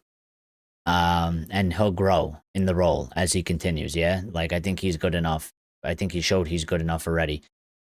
But it kind of depends, because we're in this Carrick thing, so, you know, I don't know what's going to happen, and if Carrick doesn't stay here, and we get a different coach, then it's going to be a bit different, and, you know, based on what kind of manager we have, is going to kind of dictate sort of kind of the specific players that we need. So I can't really give specific players at the moment, but for sure we need to do I would say two signings in the midfield and 2 signings in the defense or something like that, and then go from there, and then continue to try and upgrade. Thoughts on possible transfers? I think you weren't here, I don't think, and I kind of already said it, but I think it's I don't think we're going to get anybody. And if we do get somebody, I tell you now, it's going to be Glazer 101 playbook. They're going to wait till like the last minute so that there's no time left, so that they get in one guy and they go, here you go, here's some breadcrumbs, you know? Breadcrumbs are better than nothing. You guys are starving, yeah? Don't complain about the crumbs we gave you. But part of me feels like, and especially if we go and do a result and a performance against Arsenal, I think it's just going to double down the narrative, because the narrative out of the football club is Sir Jim believes this team is a top 4 team. We don't need transfers, which I still, even if we are, the point that I'm trying to get across, that I think many people already understand, but I want to make it like as clear as possible, is even if we are a top 4 team, actually, and we can actually get there, and we'll actually get into the Champions League, we should still be doing business. It's not an excuse to not do business. Everybody else is doing business. Everybody else is going to get somebody. If we're there, we should be cementing it further. We should be making our position stronger. We should be, covering our own ass. And we have the opportunity to do so. But they want to tell you that we don't because the players that we want aren't available. And then now they'll tell you, well, Carrick is here and he's not going to be the manager at the end of the season. And so we can't really sign anybody. And it's like, you can't have both. You can't try and dictate how the team should play, the formation, and all this shit, and then come and tell us that, oh, well, now we can't really do anything because we don't have the manager in place. You would step in on the toes of the manager anyway. So, what's the difference? Go get a guy and then go get the manager that fits whatever you're building with the team. This is why these people have to be competent. And when they're incompetent, this is why the club runs stupidly and poorly. Because in actuality, there's no excuse in the world to tell people of this fan base that we now can't sign anybody because we don't know who the manager is. It's fucking backwards. In my opinion, it's backwards.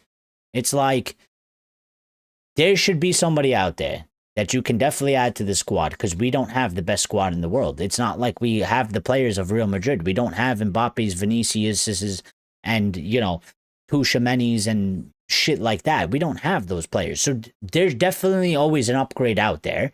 There's hundreds of thousands of players in the world.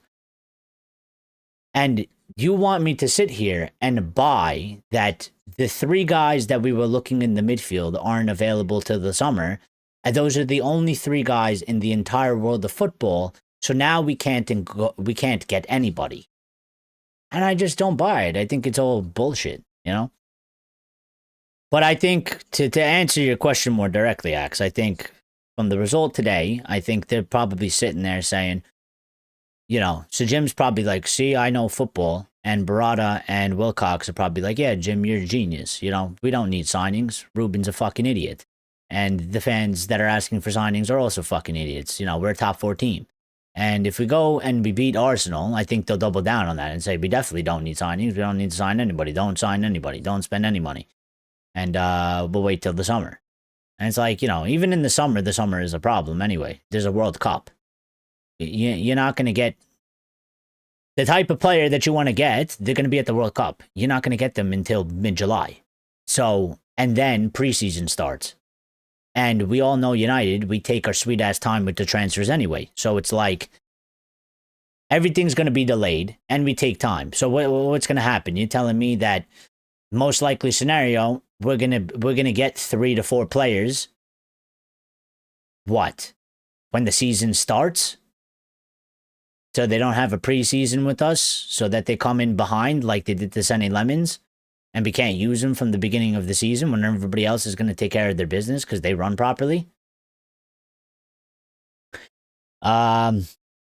Carlos Baleba Monster, listen, he's a good player. Do you feel Anderson plus Baleba or Wharton will be good for us, considering Bruno will leave 1 or 2 years down the line? Yeah, listen, I think they're good players, and they could definitely do a job for us, for sure. I don't think that I think they would be good signings. So, but my whole thing is, again, I like, it's not that I don't want to spend money or I don't like spending big on players or whatever like that. But at the same time, I also, the club, for me, and I keep saying this and I feel stupid that I keep repeating it, but it's just like, I like the signing of Senny Lemons. I like that it was some kid from Belgium that's 23 that we didn't know much about. He came in. And he has this certain aura about him. There's this calmness and he has potential and he's naturally good. You know what I mean? He's not the finished article. He has more to grow. But like we've brung him in and we put him in and he's made a difference. And I look at that signing and I say, there's no way that there isn't another like 20 of him like that in different positions. But it's about the scouting department and the rest of them doing their job and identifying them and then following through with that and doing their job. And, I think it's like, to be quite honest, we all know those players. We know Baleba, we know Anderson, we know Wharton. We watch the Premier League. It's not fucking hard when you watch the league to say, that's a good player. He'd probably do good at United. But you're running the football club. You have access to data and personnel and people, and that you should be able to analyze shit way deeper. And you should be like, there's people that are like watching other players that people aren't necessarily watching. That's part of the job. And then they just come and they say, yeah, we're going to sign Anderson. We're going to sign Baleba. We're going to sign Wharton. And it's like, okay, great. Like, yeah, they're good. They're good players. Anybody can fucking see that with the eyes. What about the other guys? What about the guy that's out there that's like 22 that we could get for 30 million? That could be good in the Premier League, might be a bit of a risk, but we're also not spending massive money on it. And we can use it to build out the rest of the squad. Who replaced Bruno? Cunha and Buemo isn't a playmaker. Cunha, I don't think so. We need a Bruno replacement. Well, we're not really going to get, per se, a Bruno replacement because Bruno is his own guy. And Cunha did come in for Bruno in sort of that position. My father says that he thinks that's where Cunha should be playing. He thinks that that's Cunha's best position. And I think probably as well. I think Cunha doesn't tend to do well in the striker. And I don't really like to see Cunha out on the wing. And you look at the wings today and, I think Dorgu is better than having Cunha out there. I think Cunha does well centrally. He's obviously different than Bruno. He's not, I would say he's not necessarily maybe a maestro in that sort of sense, but I think he can still do well there. But we have to see, what happens with Bruno. And I think you are right to a certain extent though, Cash. Like if Bruno does go and he has a release clause, so he can go if somebody wants to pay the money and he decides he wants to go.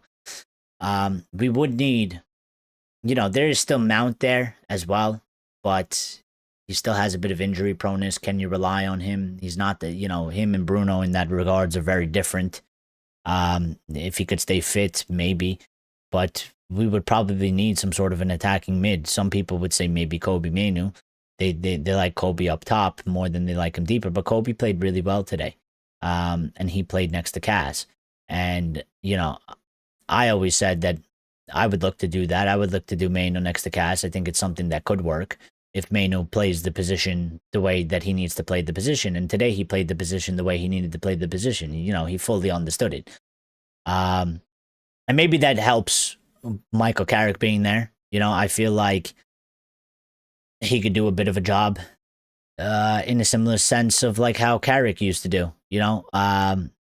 Carrick wasn't always scoring bangers, but I still always felt like Carrick did both sides of the game well. He helped in the attack. He also helped in the defense. And he was sort of the guy that just sat in the middle and controlled that area. And, Mainu had an aspect of that today as well.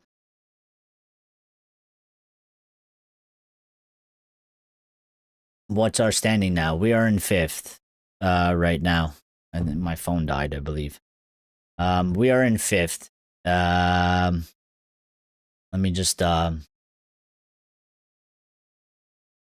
Let me just pull up the table so I'm like accurate for you. So standings, we are in 5th. We are on 35 points. Liverpool is 1 point ahead of us on 36. Chelsea is 1 point behind us on 34. Brentford is 2 points behind us on 33 and 7th. And Sunderland are in 8th, 2 points behind us on 33 points as well. Newcastle still need to play, and they're playing tomorrow, I believe. And so if they win, they get 35. And depending on the scoreline, they might surpass us by goal difference. So we could end up in 6th tomorrow. But we'll be level on points with Newcastle, and it would only be goal difference separating us. So, and let me check to make sure. Yeah, Newcastle's playing Wolves, so Wolves are home. So, you know, I don't know. Wolves do us a job, but I mean, it's not the best team. Ask to do a job for you. And then obviously we have to go play Arsenal. By the way, let me see, because I've totally forgot. Like, what's our next upcoming matches? So we have to play Arsenal, and we're going to be at the Emirates, and then we play Fulham, and we're home. And I wonder why. Why can't I see further than that? I would like to see more matches, please. And thank you. Weird, but I can't.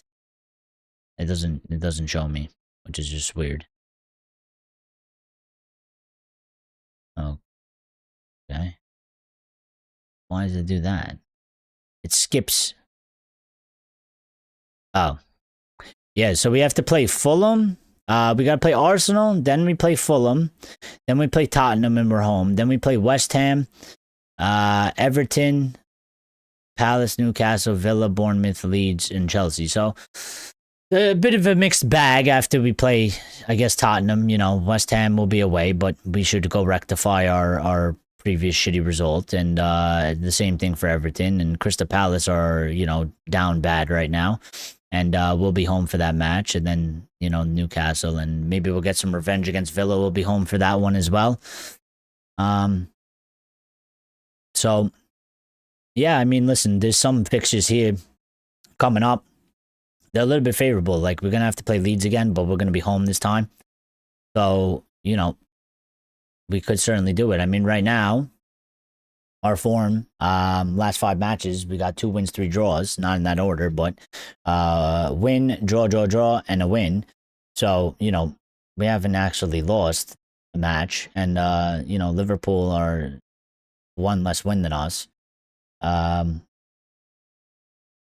So, yeah, I mean, we just got to see how it goes, you know, going forward.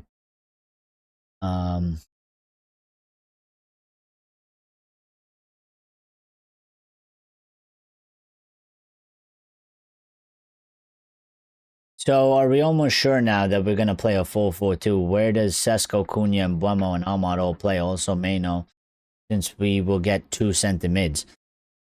Well, to me, that answer is a bit... Oh, look, the table is there.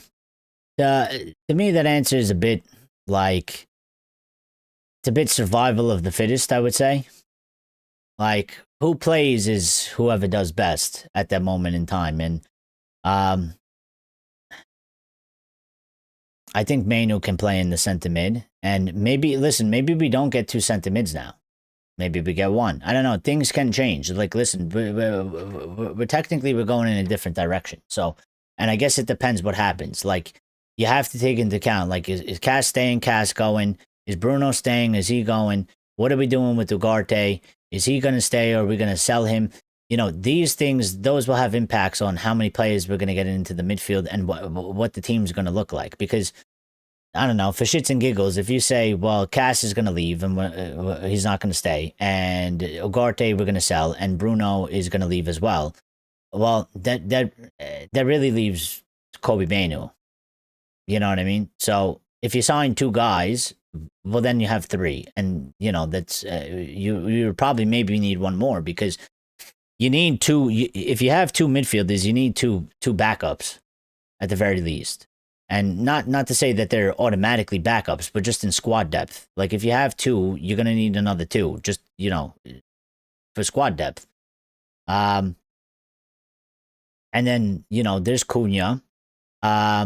It's a bit difficult because I don't know how you necessarily fit Cunha if Bruno is still here. Bruno is gone. Maybe Cunha takes over that helm, and you see how that goes.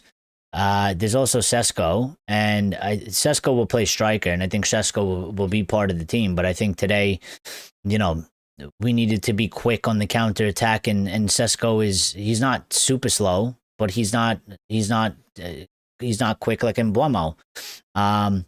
So it called for a different thing. So I listen, I think I know when you put it like that, it seems almost impossible. But in football, these things tend to work themselves out.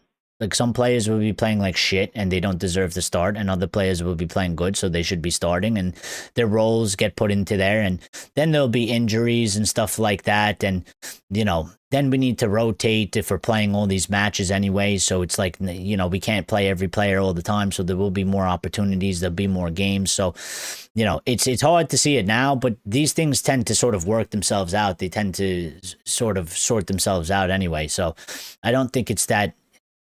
It's a bit of a headache now because there's a bit of an unknown and there's so many possibilities that you could probably go with. But I think it's a thing to sort of solve when you get there to a certain degree, especially for us, because we're not necessarily building the team, right? We're not in charge in that aspect. So it's not like we need to figure it out right now. That's not, there's no repercussions for us not figuring it out right now.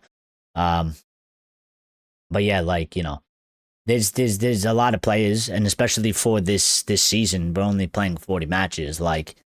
It seems quite overbloated. But again, I when you put it into the context of if we do make Champions League next season or even Europa League, we'll be in FA Cup, we'll be in Carabao Cup, we'll be in Europe, and we'll be in Premier League. We're playing 4 different competitions. You're gonna need a bunch of players, and players will get injured. You'll need to rotate. So it'll work itself out. Somehow we'll figure it out. But ultimately, these guys, they got to make the decision as well. Because, they're the ones that decided that they didn't want to continue with Ruben and the 3 back in that system. And they've reverted back to, they want to go with the 4 back now. And they spent 200 million on the attack.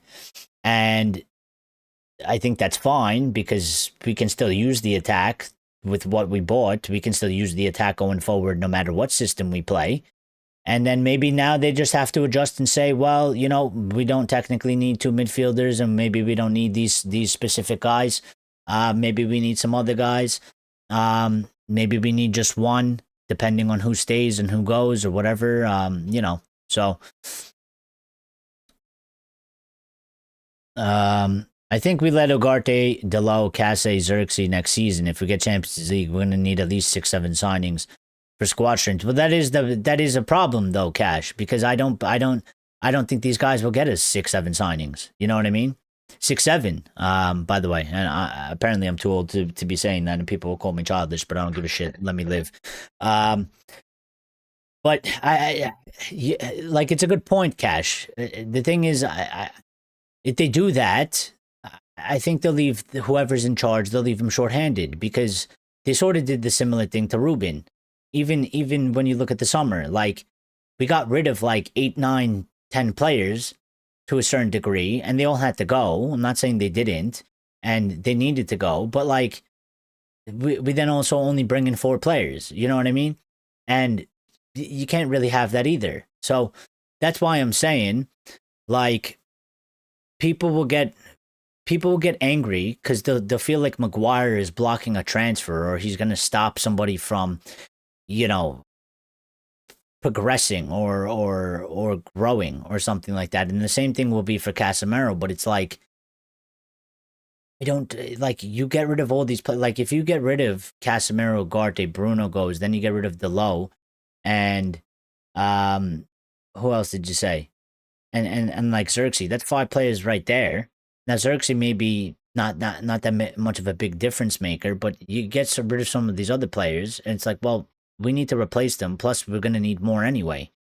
So, and I don't think this football club can do 6-7 signings. I don't think they want to do it, and I don't think that they actually can do it.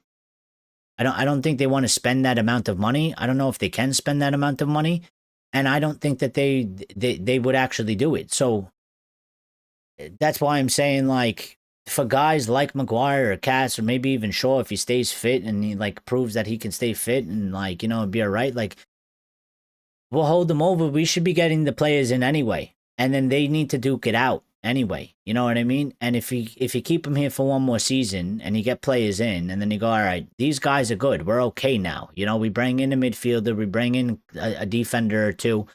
And, they came in and they've settled and they're okay. And then, with the next transfer window, we can go, all right, we don't need you guys to stay here anymore.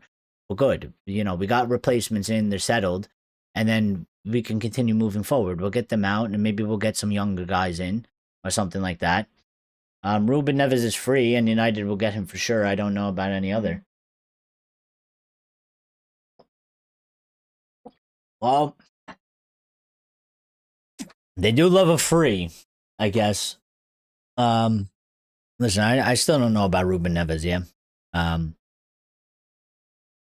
Because the pace in the Saudi league is not the same, and he's been there for a little bit now, and you know, like I don't know. It could be good, it could be bad, but I mean, if it's free, the issue again is like in normalcy, like if we were running the club or there was people that we trusted to run the football club, if you got Ruben Neves in for free, I don't think any of us would be bothered because we wouldn't pull the bullshit of them saying, well, we got you a midfielder and he's free, you know, and then they're just like, yeah, that's it. Because they'd be like, we got you, you're signing. And then they're also like, you know, in the corner behind closed doors, they're like, dumbasses, we didn't spend any money and we got the fucking guy in, and now we could just pass it off as a transfer, you know, like we actually did something. And it's like most people would be like, most fans would be like, yeah, we got Ruben Neves for free, that's great, like addition, and then like let's actually go spend money and get the actual guy that we also want at the same time, and then maybe move somebody else out. But these guys will just they'll just get Ruben Neves in, and they'll be like, that's your signing. And then we'll just sit there and be like, is that fucking good enough? You know? And then on top of that, they'll be like, yeah, we got Ruben for free, but also we're going to keep Cass because he's like a new player. You know what I mean? And then it's just like, well, where's the improvement? Where's the building? You know, when I say it's very different, like I'm talking about you get Cass. You keep Cass for a year if you get his wages down. You still go make the signing that we should be making. You still go make that signing, and then fit it in. And then, you know, maybe you get a Garte out or something, and maybe you get Ruben Neves in or some shit like that. The Cass stays there for another year, and then you continue to transition. But these guys, they don't do things like that. You know what I mean? Access, stay hydrated. I get very thirsty doing these shows. I'm not gonna lie. There was some more reaction. I like this one. This one's one of my favorites, yeah? This one's one of my favorites here. I like that one. I like that one very much.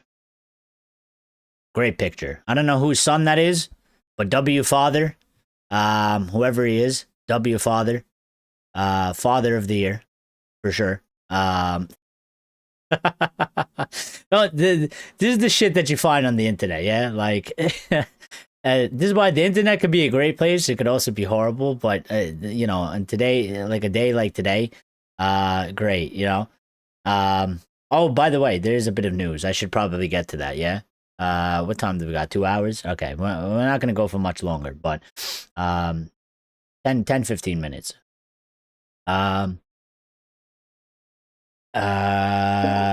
Lucky says, my friends are inviting me. Joshua Xerxes not for sale summer. Well, listen, he might go now. So, there was an update about him. I guess I should bring that on the screen. Well, not on the screen, but I guess I should do the update. So let me get to that real quick.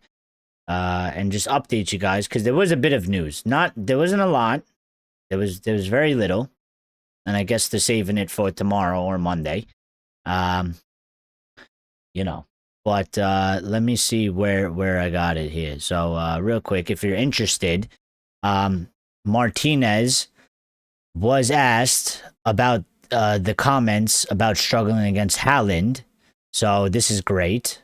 And I'm just seeing this now for the first time, so reacting to it with you guys at the same time in real time. And this is what Martinez had to say. He said, people can say whatever they want. It's something I can't control. What I can only do is to prove myself on the pitch, and I think today I showed it. Thinking about what people have to say, we need to be focused for the best of the club. We want to change the situation, and we are the only ones that can change it. And to that, I will say, as my initial thoughts, W response, and exactly how I classified it in the Red Devil recap. He went on the pitch and he did his talking on the pitch, which is what I want every fucking player to do. And it's what every player needs to do with this football club. You know, we talk a lot about legends, ex-players talking shit and they're hurting the club. And, you know, they could very well be. Some people will say it's nonsense, whatever. I think ultimately, and this is where I agree with Keane and you know, Neville a little bit in their overlap thing, is that you can't control it. It's not going to stop. It's part of the football club.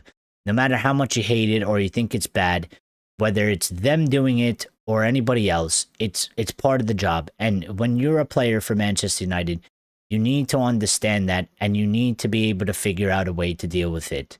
And you need to have the mentality like this. You have to understand that people are going to talk shit when you play. You know, people talk shit in life regardless. Whether you do something good or bad, they're going to talk shit anyway. It's even more so when you wear that red kit and you represent Manchester United, yeah? So you need to understand that to a certain degree, it's not necessarily personal. It happens to loads of people, and then you have to realize that the best possible response that you could ever do is go on the pitch and make them look like fucking idiots. You know what I mean? Because they're going to sit there and they're going to talk shit. If you perform well, everybody's going to love you. And when I mean everybody, I mean the fans are going to love you. They're going to back you. They're going to support you. And they're going to go after the people. They're going to do the word of war for you. Yeah? Like what happened today. You know what I mean? Like, people were pissed off at Scholes and Butt for what they said. And this was from 2 days ago. And they were going at them. And Lisandro, he didn't have to say a word. He didn't have to come out and put a post on fucking X or Instagram and throw some shade or any of that bullshit. He didn't need to do that. Because all he had to do was go on the pitch and play the way he did today and pocket Haaland the way he did. And that's it. And he didn't even have to make this statement because he won the battle. He won the war, okay? They look like idiots. Everybody after the match has gone and called them out. They're doing the job for Martinez. Martinez did what Martinez needed to do, which is go out there and just fucking play a good game. And that's it. And then it's over because now he's won and they've lost, and that's it. He's been proven right. They've been proven wrong. And that's it. And more of the players need to understand this. Like, it's not a nice thing for the legends to say some of the shit they say, right? It's sometimes it's discouraging, and I get that, but the only actual response, the only actual W that you have when you're in that situation is you go on the pitch and you put in a performance and you make them look like fucking idiots. And that's it. And then you ultimately win. You know, it's the biggest W that you could possibly do. So I'm glad that he just did that. I'm glad that he went out there and he just did the performance on the pitch, because there's nothing to discuss. There's nothing to argue about. There's no rebuttal. There's no room for an argument there. He went there, he pocketed them like we fucking knew he like he's done before, and we knew that he could do it, and he did it, and that's it. It's the end of story. You know, they lose, he wins.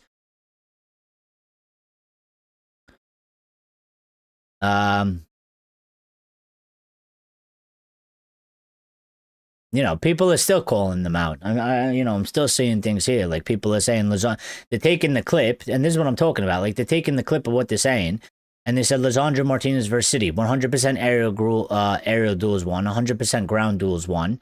Nobody was picking him up today, with laughing faces. So this is what I'm saying, and this is why people should be allowed to speak, because this is why I'm not in favor of stopping people from speaking, because they need to expose themselves for saying dumb, stupid shit. And that's what they did. They said dumb, stupid shit.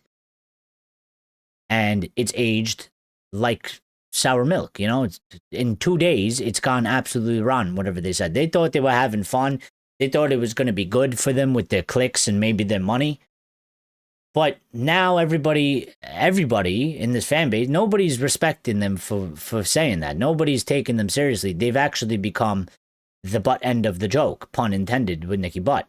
So, again, you want to do things for clicks, you want to do things for reaction, you want to do things to, whatever it is, go ahead and do it. Just don't be sour when there's negative repercussions, because there's negative repercussions with everything that you do. And this is one of them. They could say they were having a bit of fun, they were just joking around, but you have to understand your place. You're legends, ex-players of the club. People take your word seriously. People listen to you quite seriously, and you say things like that. People don't nobody took, listen, they might have just been having a laugh and joking around, but nobody took it as that, and nobody liked that. You know what I mean? So I think they massively fucked up for themselves on that one. And they've been exposed for it. So, and now, by the way, he's added to that tally. Erling Haaland has failed to score in 6 of the 7 matches he's faced Lisandro Martinez. It was 5 in 6. Now it's 6 in 7. So, real quick for the guys in the chat. I know it's getting late, but I can't see the chat right now. So I'm looking at the internet. So I will get to you whatever comments you're making. But I would like you guys, if you can, please, out of 10, out of a rating of 10, what do you rate our chances of getting into a Champions League spot at this current moment in time? I just want to get a gauge for what everybody's feeling. Out of 10, what would you rate the chance of getting a Champions League spot as of today? Obviously, 1 being low, 10 being the highest. So, I saw this one. This one was great, yeah? This one was absolutely great. I don't know who made this. Again, there's some clever individuals out there in the world. Yeah. I saw this and I was dying laughing. I was absolutely dying laughing. That they put, and AI is a hell of a thing now. I mean, it's ridiculous. I mean, it's literally Kobe's half brother in the same exact stance, and it's fully Lisandro Martinez. You know what I mean? But it's hilarious. It's absolutely hilarious. Just great response,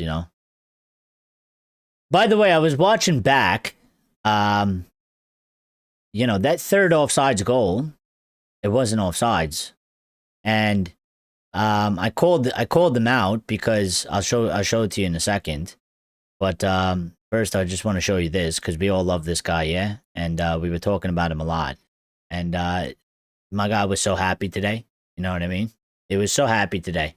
It puts a smile on my face to see a smile on his face, yeah?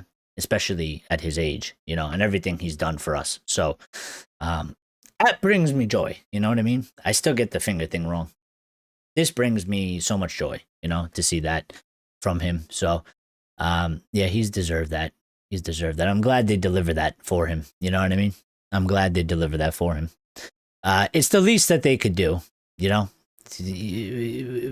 could never, there's nothing we could actually do to ever repay what that man did for our football club. You know what I mean? So the very least, what we could do is deliver some performances and results like the one that we did today. Give him some enjoyment. Not to be dark or anything, but listen, I mean, he's not getting fucking younger, yeah? So, let's try and make the guy as happy as possible while he's still fucking here. You know what I mean? And I think about these things, you know what I mean? These things do go through my head, and I'm like, dude, I just, I don't take things for granted. He's not going to be around for fucking, you know what I mean? At some point, he's going to be gone. And I think it's shit that he did everything for us that he did. And then after he walked out, it's been a fucking disaster for 12 years. I think it's really sad, and one day he won't be here and he won't be able to see us anymore, and we won't be able to see him anymore. You know what I mean? So Reynoso says 6.5 out of 10 chances to get a Champions League spot. Axe says honestly a 5 with a margin of error of 1. So between a 4 or 6. I like the calculation. with the margin of error is getting real specific there. Lucky says we shut all channels of best players of opposition, so basic jobs. Lanioro, Lisandro Martinez, and Cunha is about help the team. And Lucky says Glazers out fan. My aim is 5th place. Well, I think I'll probably lean into Reynoso, where he is a little bit. I think and it seems like it is, if 5th place is guaranteed a spot, I think we have like a 6.5% chance, 6.5 out of a 10 chance to get it. If that 5th spot is there, I have a very sort of positive feeling that we can get that. If 5th's not there, it's a little bit difficult. I'd probably drop it to a 5 because it's very tight, and the error for margin, as Axe has brung up, would then it's obviously less, so it's going to make it harder. So, but as long as there's that 5th spot, then we have, realistically, at what we're looking at right now, we have 2 opportunities. So we just got to do the best possible job that we can to make sure, just in case that 5th spot doesn't happen to be, we got to take the 4th spot. We can't just be like, oh yeah, well, we take it a little bit easy because the 5th is practically guaranteed, because you don't want to do that in life. Don't assume shit, because that's how you get fucked over. That's how you get burned. So, by the way, I'm surprised, Reynoso, you slept. You came back, man. Dedication, bro. This guy was like, woke up super early, probably didn't sleep a lot. Came for the Red Devil recap, went to sleep, came back, got back up, and came for it for this show as well. So, we did get this one update that's about Kobbie Mainoo and Michael Carrick, and this is from Sully Talks, and this was that they said internally Carrick told Kobbie Mainoo this week how highly talented a player he is, but he feels he can still grow. Of course he can. I mean, I think everybody's saying that. He's not finished article by any means. They go on to say there were moments in training when he pulled him aside and talked to him about how he could improve, as he should. And you know what? Who fucking better to do it than Michael Carrick? They literally played the same position. So, this could be really good for Kobbie Mainoo as well. You know what I mean? So he's got a guy here that did an excellent job at Manchester United and was I always say he was a very underrated player in Ferguson's team. And for United, I've always rated him super highly. And I feel like sometimes he never really got the recognition that he deserved for the job he did. And and we got a kid that we all think is extremely talented and has high potential, and who better than to have sort of coach him and help him grow in Michael Carrick. They play the same position. He can learn a lot. So and this is sort of what I was talking about, like obviously when in different circumstances, but football is a funny old game. You know what I mean? You could be a star, you could look like a star player, and you could be in the star position, and then you could end up being a fucking bench player, and then all of a sudden things can turn around, and now it's a totally different situation. So obviously the manager was changed, so that's made a difference. But what I'm saying is, like, it's not always done and dusted. I've even seen some people walking back on like Dorgu. Now Dorgu's getting a lot of love, yeah? And like, this is what I was saying the whole time. Like, he's fucking 20. Like, he might suck in those moments.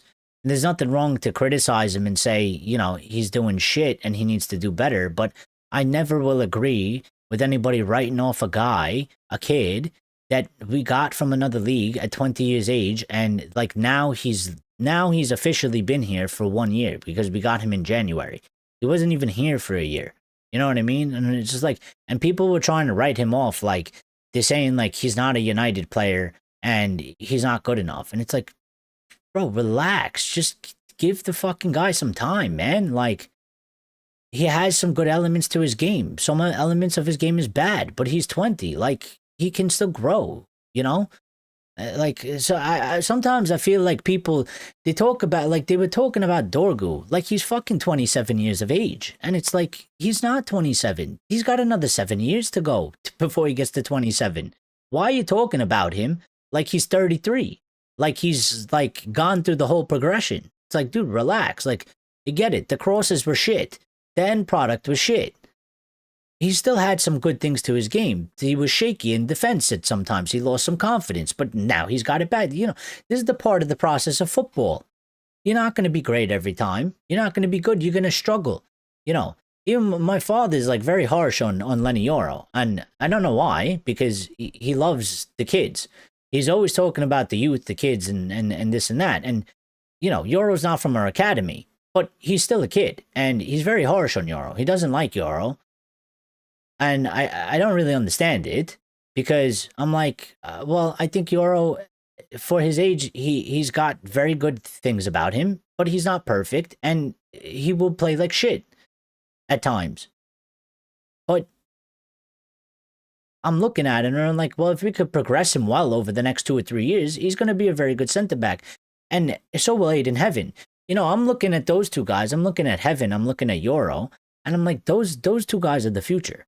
We need both of them. Like, you know, this fan base, this is what I don't want to see. I don't want to see the fan base talking about Heaven is better than Yoro and Yoro is shit and Heaven is the GOAT. Because, no, they should be together. Like, this is a team. And realistically, if we do our job properly as a football club, those two guys could be our center backs for the next fucking 10 years, which is what we want anyway, which is what we need. Because if you have two really good center backs and they're going to play together for the next 10 years, you're fucking set. You're good. You know what I mean? You don't need anything else. We're going to be fucking solid back there. So there's no need to pit these players against each other. I like Heaven. I like Yoro. They're different in different ways. But I'm never sitting there and saying Heaven is way better than Yoro. You know, why the fuck is Yoro starting? Heaven should be starting. It's like, no, just like they get their opportunities. I want both of them to do good. I want both of them to do well. And ultimately, I would like to get to a spot where Heaven and Yoro are starting next to each other, and they are the most solid center-back partnership we've seen since fucking Rio and Vidic. I'm not saying they're going to be Rio and Vidic, but I'm saying they're going to be super solid. That's something we haven't had since them. You know, it's been sort of a mess back there since we've had them. And I'm hoping that we could do that, so... by the way, that was Guardiola's 10th career loss against Manchester United. Oh, and by the way, I should be ashamed of myself. I meant to bring this up earlier, and I forgot, and I just got reminded by what I saw. But today was actually, it got lost, I guess, in all the madness, but today was actually the 1 year anniversary of the passing away of Dennis Law, our legend. So, real quick, just rest in peace to Dennis Law, man. You know, was a fantastic player, and you know, sad that he's not here with us anymore. And you know, I'll just say, you know, the team today, they did one for everybody, I guess. You know, they did ones for the ones that are still here. They did one for the guys that aren't. You know, Sir Bobby, Dennis Law, everybody else, Best, and you know, anybody you could think of. So, yeah, just, you know, 1 year anniversary. Rest in peace, Dennis Law, man. Will for always, you know, you'll never be forgotten. That's for sure. So, we'll always remember you and everybody else. Manchester United lead the Premier League this season in chances created per game, shots per game, and shots on target per game. So the attack, again, is looking well. And it makes sense because we invested a shit ton of money in it. And this is what I'm saying. The next steps of the club, invest the same amount of money in the midfield, invest the same amount of money in the defense, and then we're talking. Okay? And then we're looking serious. And then we can actually, you know, take the next steps, go to the next levels, and start demanding more and, you know, start actually achieving more. You know, there's a reason why, and nobody has done it yet, and I might have to do it myself, which is going to be a pain in the ass because I'm not really great at these things. I don't have like sort of the patience for it. But I'm surprised nobody has actually taken our attack in terms of chances created per game, shots on target, goals, etc., etc. No one's actually taken these stats and compared them to last season, the season before that, the season before that, because I'm quite interested to see how it's actually sizing up, because right now we're leading the league, in the Premier League this season in these things, but the league is a bit, I don't know, people are saying it's shit, but I don't know, it's just, it's a bit open, yeah, it's all over the place. And some people say it's not the greatest league, so I'm just interested to know exactly how much better our attack is right now with the money we spent on it compared to past iterations of our team. So it could give us a clear indication of, well, maybe we shouldn't have spent all that money, maybe we should have gotten a midfielder and one less attacker, but I would still like to give it sort of a stamp of authority of say, well, you know what, maybe it wasn't right, but also it's still money well spent, and it's definitely massively improved us. But nobody's done that yet, so you know, I guess I got to go do it myself. That's what they say. If you want something done right, do it yourself. So maybe I'll try to bring that in on the show on Monday. I got to see. I'm probably gonna try and use AI, because to do it manually, I'll drive myself crazy and it'll take me hours. So I'll try to do some research with AI. I'll do a couple different AI researches and see if they could give me some accurate information, because AI is not always accurate, so be careful with that. There was another update somewhere while I'm fucking rambling over here. Dorgu did say, I enjoy playing on the pitch. I don't care if it's in the defense or attacking. I just want to be playing, and I'm really happy right now. Well, that's good. I'm glad you're happy. And keep up the good work, kid. You know what I mean? Keep up the good work. Carrick did say himself, quotes, Kobe Mainoo is a fantastic player. He has huge talent, and he has huge ability. He has played in some unbelievable...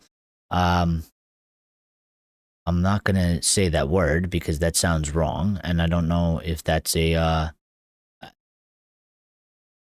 I'm going to be, listen, I'm going to be honest, but this is Fabrizio, and he quoted it, and I'm sure it means something else, okay? And it doesn't mean what you think it means, but Carrick said he has played in some unbelievable, and then the word is NIG, and I don't know what that means, but that has a different connotation in other places of the world, yeah? Okay, so in other settings. So I'm not going to say it just because YouTube might take it the wrong way. Occasions, and coped with it. I am looking forward to seeing him thrive. And that word might mean something in English.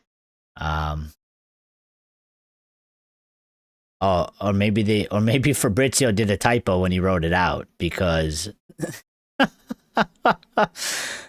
I don't know what he was trying to say. I don't think Carrick said that. I think Fabrizio typoed it, and that is a fucking horrendous typo. Because now it looks like, now it makes it look like Michael Carrick said that fucking word. And I don't know. So I'm reading the comments, and nobody's really calling it out, except for one guy that was like, bro, you need to fix that typo. Like, that's fucking crazy. But yeah, that's insane. So, yeah. That's insane. Sorry. Stats of the players. Stats of the players. Are you asking me for stats of the players, or are you asking you want to see, or are you asking me to look at the stats of the players of the attacking? I'm just talking about in general, like the attacking output, like in terms of how many shots on target we're having, how many chances we're creating, like in general, not specifically to the players. I'm just saying, like, in terms of the attack, in terms of the team overall, not individually, the team as a team. You know, we're leading in chances created, we're leading in shots on target. How does that compare to our previous seasons under, you know, Ruben under Ten Hag. I wouldn't really go further than that, although you can if you want. But, you know, I think Ruben for sure, because he's most recent, and then Ten Hag because it wasn't that long ago. You know, it was about 2 years ago. So, yeah, the only on paper loss we have less is Arsenal, and I'm just saying that if we are neutral, I has to be there for my boy. Thank you, bro. I appreciate it. Rest in peace to the goal scoring legend with Rod Stewart's hair. Yeah, I mean, listen, the fact that we had a kid like that on my high school team. He I was on junior varsity, and he was he was a senior at the time, so I was only there for a year, but he was like Dennis Law. They played him left back, and he fucking was the leading goal scorer. Not just the team, but in the league itself, in the high school league, he played left back, and he was the leading goal scorer of the league. The kid was fucking phenomenal. You know what I mean? Like, because I didn't know, like, I knew him, you know what I mean? And I knew he was good. But when I found out they were playing him left back, and he was scoring all the goals, I'm like, what the fuck? And then I went to watch a couple games, and like, it was insane. You know what I mean? Like, he was literally picking up the ball in their own half in by the box, and he would just run down the line past 3 or 4 or 5 guys and then shoot the ball and score. And I was just like, this is fucking crazy.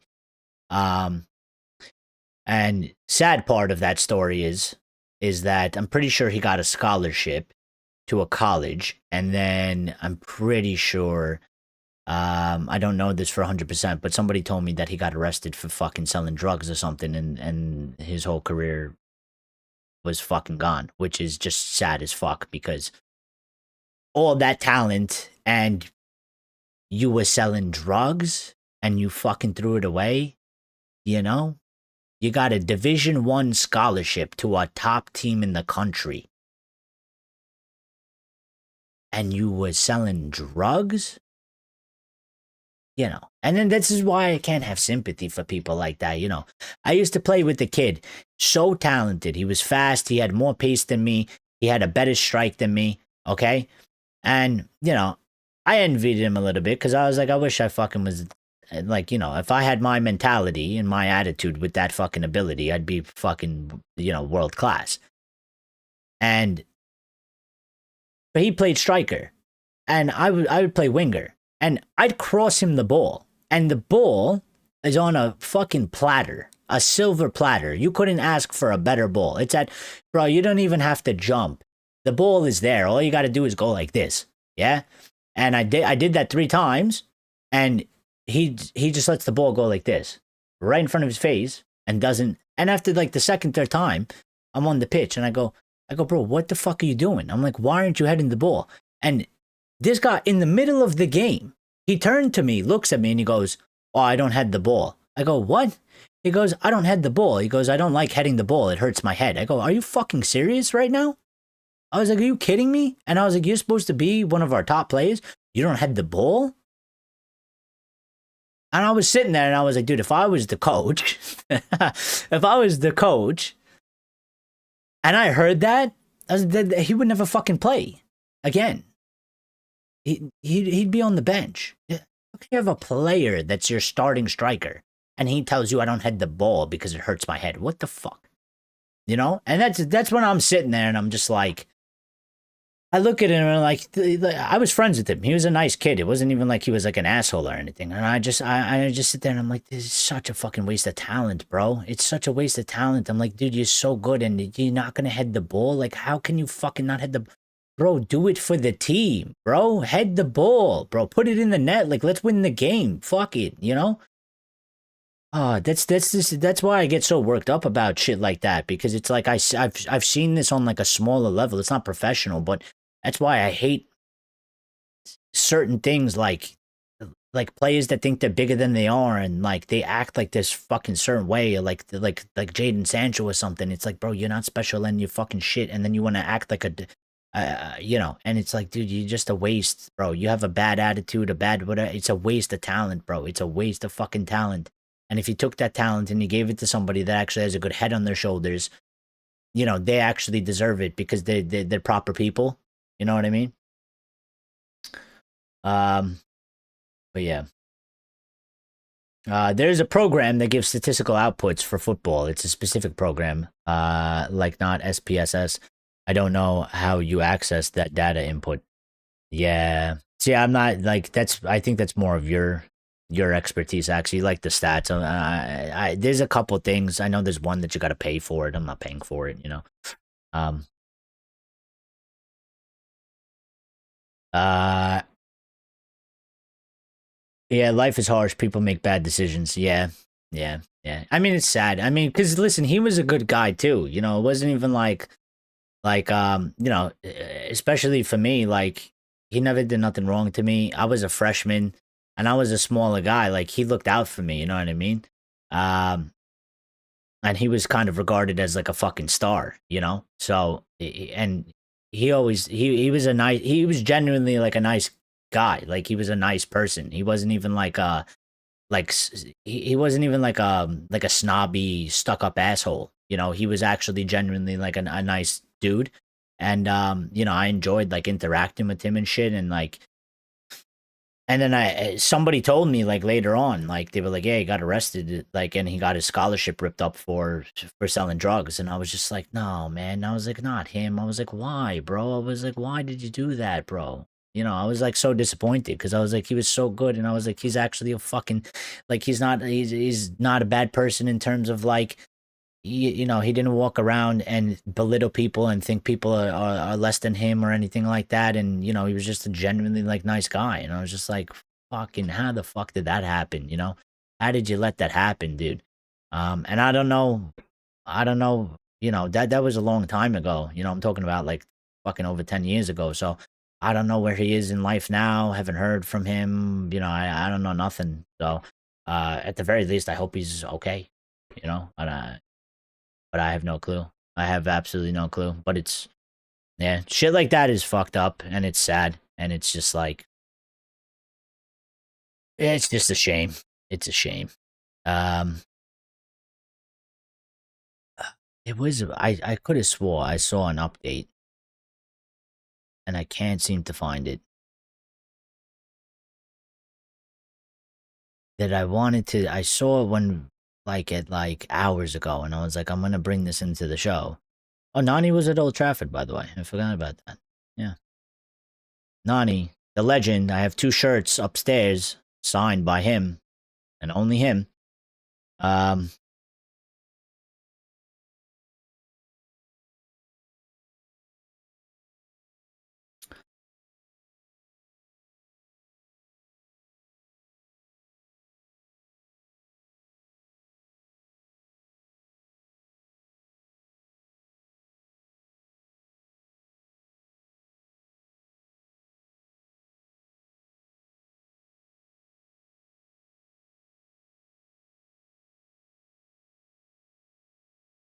Sorry, I'm just reading.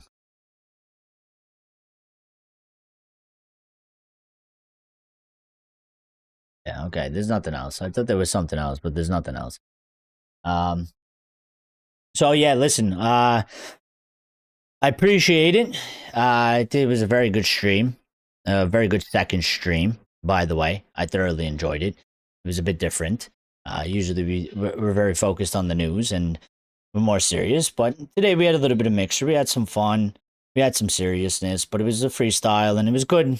Good way to end the day. Good way to end the night. Good way to end the Saturday and the win and stuff like that. So, shout out to all you people again. Like, you guys are the greatest. I always say, and I don't know. I feel like sometimes maybe people feel like I say this just to say it, but I do mean it. I mean, you guys could always go anywhere, and you choose to come here, and I always greatly appreciate that. And the support is always magnificent as well. I mean, just constantly being in here, staying in here, no matter how long I do a stream. If I do an hour, you're here. If I do 5 hours, you guys will fucking stay here. That's massive to me, and it means a lot. And there's so many channels in the world. You don't have to be here. You come here, so I appreciate that. I appreciate that a lot. And so thank you to everybody that's been continuing to support the channel, constantly coming in here, talking with me, having a conversation, liking, giving us the likes, and just sharing your thoughts and opinions. And yeah, we'll be back Monday, same time, 8:15 p.m.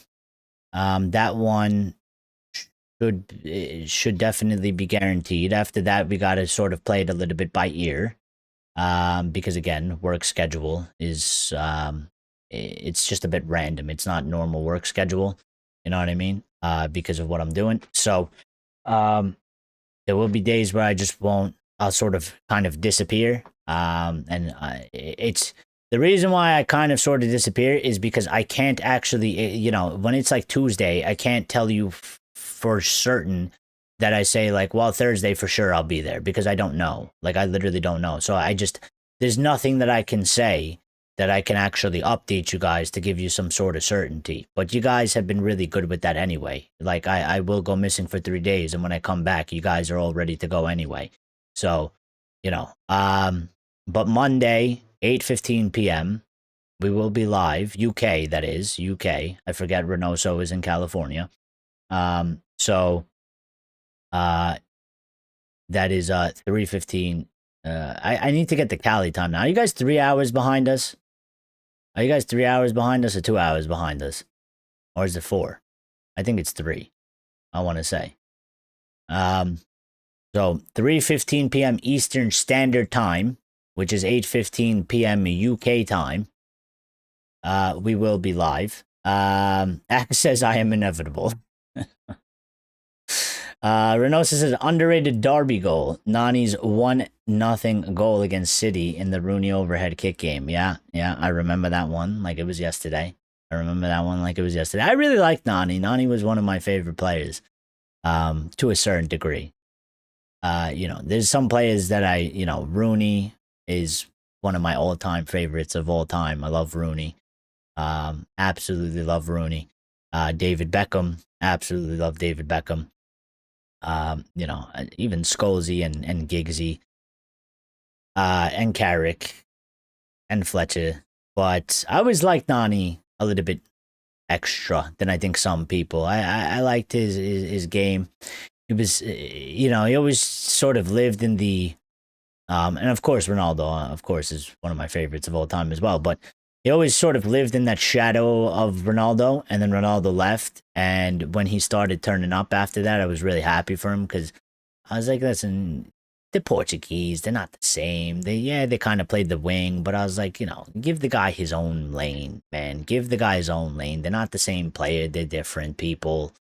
And then he got to shine, and he scored some fucking bangers, man. He scored some bangers. He had some crazy performances.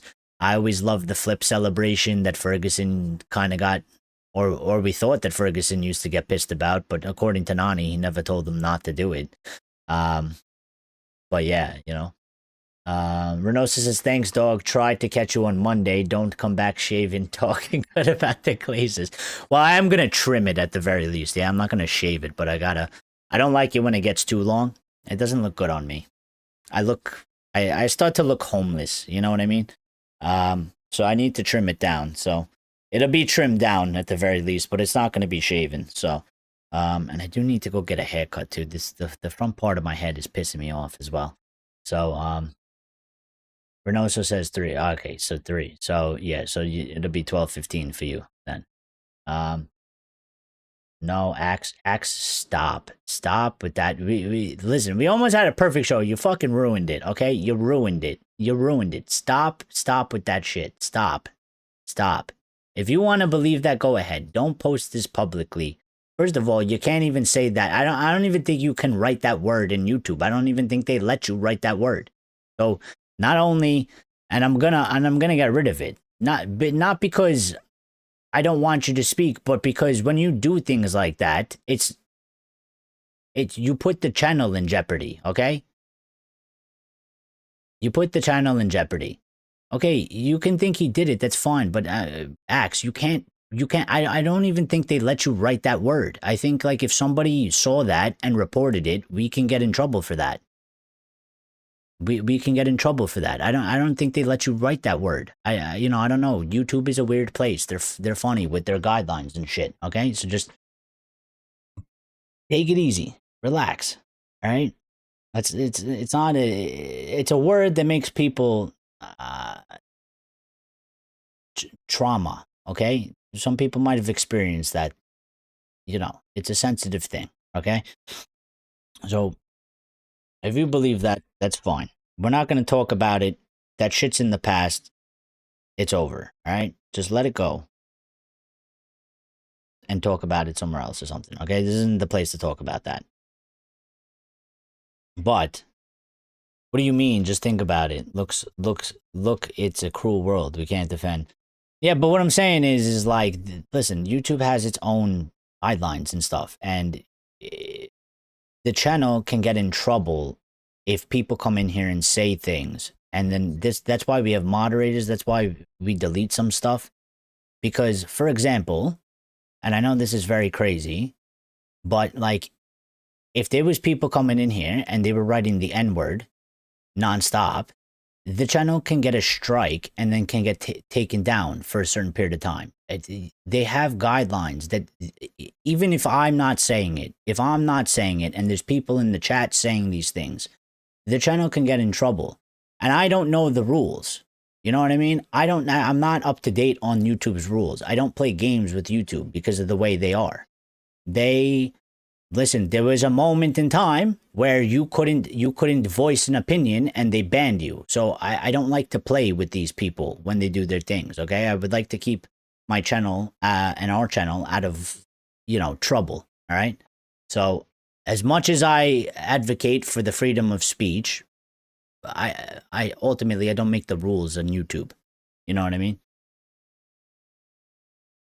I understand, but CR7 made a huge mistake on that. Well, listen, it is what it is, but I'm not gonna have this conversation. He has to come out and apologize and go to jail. It's not gonna happen, bro. It's not gonna happen. All right, we're ending it now because you're getting crazy. That's it. All right, listen, we'll see you on Monday. Okay? Enjoy the rest of your Saturdays. Enjoy the win. Go watch the highlights another 17 times. I'm gonna do it later. All right, I got some NFL to catch. There's some games going on right now. My friends are inviting me to the group chat, and I've been ignoring them because I'm here. So, yeah, everybody take care. Have a good night. Stay safe. Enjoy your Sundays as well. And we'll be back on Monday. All right, take care. GGMU, Manchester's red. I love all of this. We got Jesus Carrick. I keep messing that up. We got Jesus Carrick. Can I get it in the palm of my hand? I have Michael Jesus, and that's it. That's it. We should screenshot this and make this go viral on the internet. Lucky says, Eric, that goal on side Mason Mount. Yes, it was. They robbed us, and that's what I meant to say. I tweeted at they had a tweet. They put it out, and then they turned off the comments. The official Premier League account put that video out, and then they turned off the comments because they robbed us. When they show you the video on that, they show you the player that was near, who was it, Cunha? And that's not the player that they should be looking at for that offsides. There was a player in the middle, whoever it may be. That guy kept them on sides. So the goal was on sides. They stole a goal away from Mason Mount. They stole our third goal away. And that will be my last point of the night. So thank you. Everybody stay safe. Be good. And we'll see each other Monday. Okay? Take care.